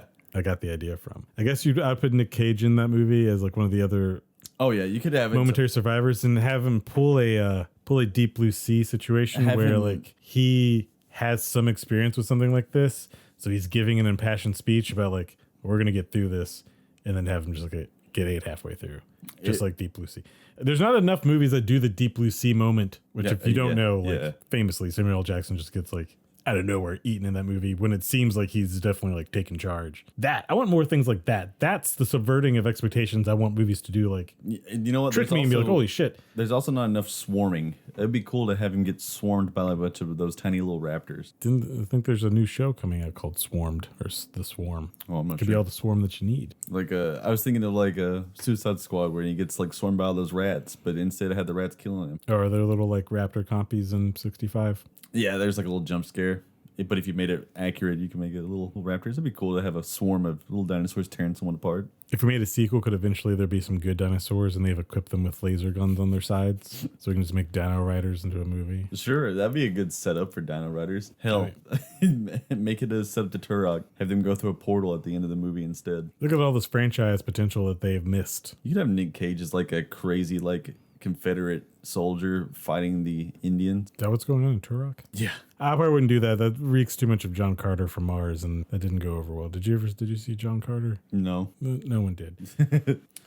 So to wrap it up, though, I don't know, because I know you do got something that you want to bring up too. Talk about what else that we've watched. I finished Westworld. Oh wow! And did you start from the beginning and rewatch all of it? No, I did. I did watch a YouTube primer, just like remind me about stuff. It is hard to remember everything that happens, but specifically like about season 3, because that one's the most confusing and also the one I like the least. It also starts off with a Death Grip song. But season 4, the final season, really, really good. And look, if you dropped off on Westworld in season 2, this is not going to do anything for you. If you dropped off in season 3, you should give season 4 a chance. Okay. As it, one, improves things that happened in season 3. Made Aaron Paul's character, who I did not like in season 3, made me actually like him this time. Also, I understood everything that was going on. So I keep getting away right there. And also very easy to now see what the complete story was going to be. It's supposed to be 5 seasons, but Warner Brothers. Great. But I'll give it this. Season 4's ending does end in such a way where it is like, this works as the ending. Yeah. But it's very clear, like, I see what the final season was going to be this. There's one more thing going to happen. And also in context too, makes season 3 better, where you also see like season 3 was literally the middle point of this whole thing. And because I know a lot of people's complaints were also like they're not even in Westworld anymore. They're in the real world. Although some actors also, I watched some old interviews and some actors were like, we don't know that, we don't think we left the park. We think this is still the park. And I was like, huh. That's actually a really good point. It's clever, because maybe you didn't. Who fucking knows? Maybe it's a new city. I also think it's fun that the actors also like, we have no idea. That's cool. I actually like that. And without spoiling anything, clearly the 5th season would have taken place back in the actual park of Westworld. So you would have gotten back what you wanted. You just needed to give the story time to be told, which I think is hard with this because every season had a 2 to 3 year gap between them. Put a lot of effort into the damn thing. But it also means like, well, if you have a season that kind of threw some people off or they didn't like it, like they have 2 to 3 years to sit there and not like it, and like, are they going to come back? Yeah. And I'm sure it's probably expensive to produce the show, but I hope somewhere down the line that like HBO or someone like let them make a 2-episode, 2-parter, or whatever to wrap it up. Yeah. Because I would like to see it wrapped up. They made it very clear that they knew from episode 1, like they knew where it ended. Not the actors. Didn't tell them anything. I think Ed Harris didn't even know that like someone else was playing a young version of him. He saw him on set and was like, who's that guy? And that's like, cool. That's the young version of you. He said, what? But the fact that they knew and like they didn't get to finish that. That's a shame. It is, especially to be that close. And it's like, don't have to give him full season. Like I'm sure they'd want that, but like they probably could figure out how to do it in 2. But really, really, really good. And if you haven't watched it, recommend it. If you haven't watched the show at all, I'd recommend it. On the basis of, though, you got to pay attention. Because it definitely does get confusing. And I'll admit, like, season 2 and 3, a little bit, like, convoluted for no reason. Like, other than to just show off, like, the look beginning of season 2, like the first 3 episodes. Look how smart we are. Convoluted. I will say this season does also have a twist. And, like, I saw it about 1 minute before it happened. But I think they wanted you to see, like, they wanted you to go, oh, it's going to be this. Well, yeah, it's going to be that. Yep. But to their credit, before I realized, I was like, I did not know that's what you were doing. Very clever. Again, it reminded me of season 1 in regards to like, I don't think anybody had any idea of like, oh shit, these stories are taking place like separately. 2 different times. Okay, yeah, I'm definitely gonna have to watch season 4. I never finished. Good luck finding it. I mean, I guess. Oh, let me rephrase that. Good luck finding it legally. Yeah. But season 1 and 2 still has some of my favorite sequences in anything I've ever seen. Like they're just so well done. It is. It's a show that showed a lot of passion and I think has a lot of ideas. You could bring some dinosaurs into that too. Yeah, I mean, I imagined that there probably was a prehistoric world or a Jurassic Park. They probably could have done that. I also realized like I knew it was Michael Crichton based novel. Was like, did he just fucking hate theme parks, or is he worried about theme parks? Yeah. And actually, I feel like because I don't know if Westworld was a book. I know it was He Michael wrote Crichton's it and only he screenplay. directed. Like he made the movie. He Like, made it as a screenplay. I feel like Jurassic Park is entirely fucking based off Westworld. Like after thinking about this more now, it's like it's too coincidental that it's Okay. weird park. Honestly, doing some shit that we probably shouldn't be messing with, and not considering the ramifications. So A big company who's got other plans for what's actually going on here. you're so right, though.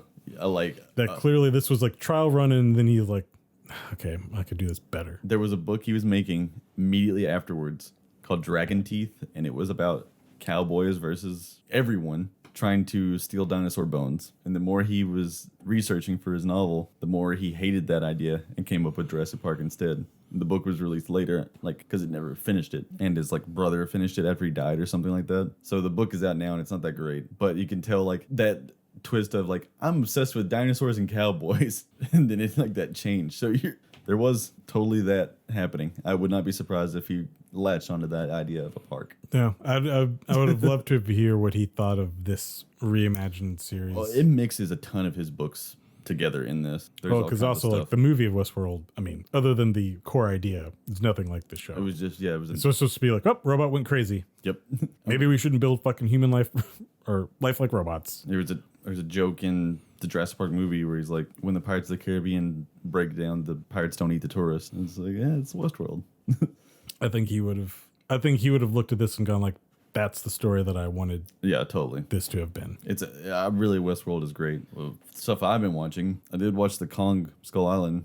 How many episodes was that? I think it was 8. It's 30 minutes, right? It's not, I know it's not a kid's cartoon, but it's aimed at. I don't know what Is the it- aim for this. It was so childish, and yet it had some really violent stuff in it. I really don't understand. Is it the same studio animation wise that did the Pacific Rim anime for I Netflix? think so, yeah. Because there's shots in this show that look terrible. The story really is nothing. It's just so What is the story? I mean, it's what, two kids? yeah. Is this taking place at a point where they've built the dome over Skull Island? No, it's before that. So it's like in the middle. It was like the 70s, 80s, 90s area, somewhere in there. I can't really remember because Why are the kids even there? their dads are sailors Okay. And Were they're- they sent to Skull Island? and they're monster hunters. Oh. So they're looking for And they crypt- brought their kids with them? Yeah, they don't go to school like in between of like summer and stuff there because like they're gonna inherit the boat when they get older. So you better be here to see how it works. But they're 18 and they're getting ready to go to college. Okay, so they're not little kids. But they're acting like 15-year-olds. And so yeah, basically they're like, oh, we finally actually discovered, like, one of the dads is like, I swear to God, I saw like a giant squid over here when I was a kid. I'm gonna die looking for it. You, my son, will inherit this boat. Let's go look one more time. And then they find it and it kills the dad in front of them. Oh, he called it. Yeah, and then some random girl who can't speak normal English and doesn't understand certain things, but then understands other things, which is really stupid and convoluted, suddenly appears out of nowhere, and she's like, "Have you seen my dog?" She's been there since 65 million years ago. She's constantly talking about like, "Have you seen my dog? Where's my dog?" And they're like, "What the fuck are you talking about? You were handcuffed to like a plank in the water." And it's because she was kidnapped because she had been living on Skull Island because her parents had found it and they died, but she survived. And there's a giant Chinese-looking dog, like a Chinese folklore dog, that protects her for some reason. And it found her in the water, and then they crash on Skull Island. Kong shows up maybe twice in the entire series. He's just kind of minding his own business. Well, it's going to be my next question is, what does this have to do with Kong? So yeah, they're basically on Skull Island, or Not Great Island, as they put it. That's writing. Yeah, and some people get shot to death by accident. There's like a giant crystal crab that kills someone. The dog is, like I said, this giant lion thing, and it kills people. There's just lots of really strange death happening, but then also a character's like, "Oh, I'm actually your real mom, I guess." And Is that a debate? I don't know. It was so stupid. And it had continued on with that, where to the point where like, okay, the giant squid was actually this, looks like Cthulhu. It's like half squid, half monster. It rises out of the sea.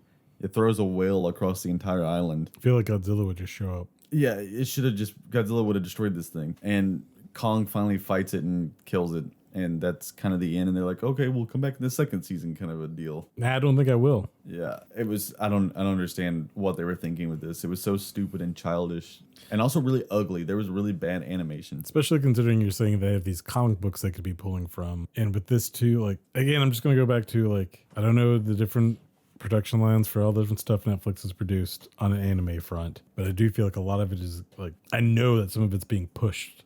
Yeah. Just like VFX artists, animators are also being pushed of like, you're going to get this done. You get 2 days. And the thing is like, yeah, you can tell. Like, and you can go look at any anime specifically too and see like, oh, this scene's a little bit better animated than this one. Because you pick and choose where to like spend your time and your budget. Fuck. One of my favorite childhood movies, Transformers the movie. But again, never will tell someone this is a great movie. But there are scenes and shots in that where it's like, this animation is insanely good. And then there's plenty of shots where it's like, yeah, this looks like the show. Or worse. In the 2000s, there was a show called Kong, the animated series. And it was way better than that. Did it cross over with the Godzilla animated series? No. But I think it was kind of like a play on the Peter Jackson one. They weren't connected, but it was definitely the same era. So they kind of like played on each other. But I remember it was weird and there was like lizard people and stuff. It was much more interesting. Like if you're going to make this, especially the format in which you're making it, which is... Also, I wouldn't be surprised if it's the same studio that made the Godzilla. Streaming. Like, more than likely, my guess is it will not ever get a physical release. Yeah. Because I don't think any of the Pacific Rim stuff has. And very little of Netflix's anime has gotten. Cyberpunk still hasn't gotten a physical release. Yeah, I don't think... I know Castlevania Season 1 did. Castlevania all the way through has been released. Yeah. But also I don't know the terms of how that came to be. I think a lot of that stuff, Funko is the one that actually pushes that out. Because I imagine that Arcane will probably get released, but probably once it's done, maybe we'll just wait until the whole thing's completed. I don't know. That was pretty terrible, though. But if you're going to make something like this, why not take the time to animate? If you're animating it, okay, you can do anything you want. Great.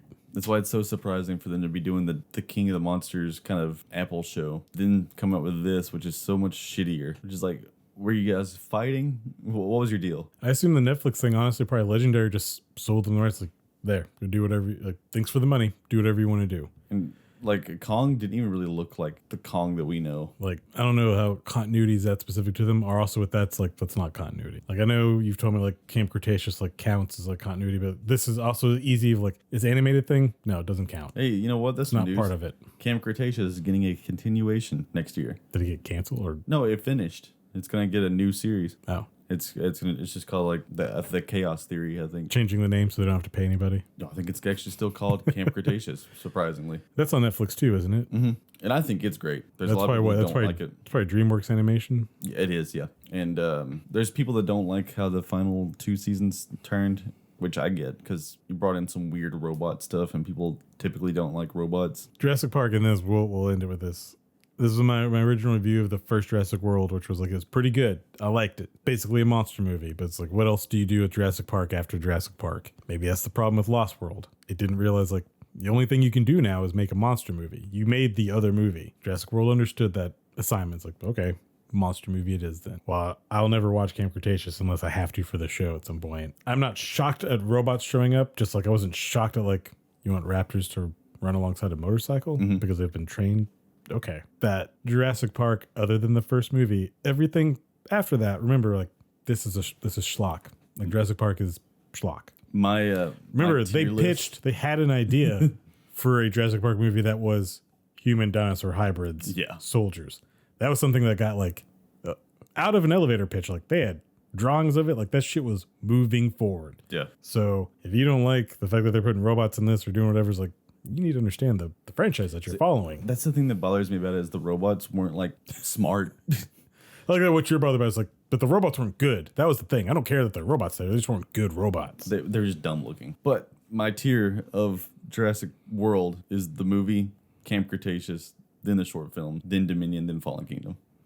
I was trying to think if I'd put Dominion above Fallen Kingdom, but that's a different episode. Yeah. Right in to the Gmail account that we definitely have. shallowcinemashow@gmail.com. Let me know. What do you think? Do you think that I like Dominion more than Fallen Kingdom?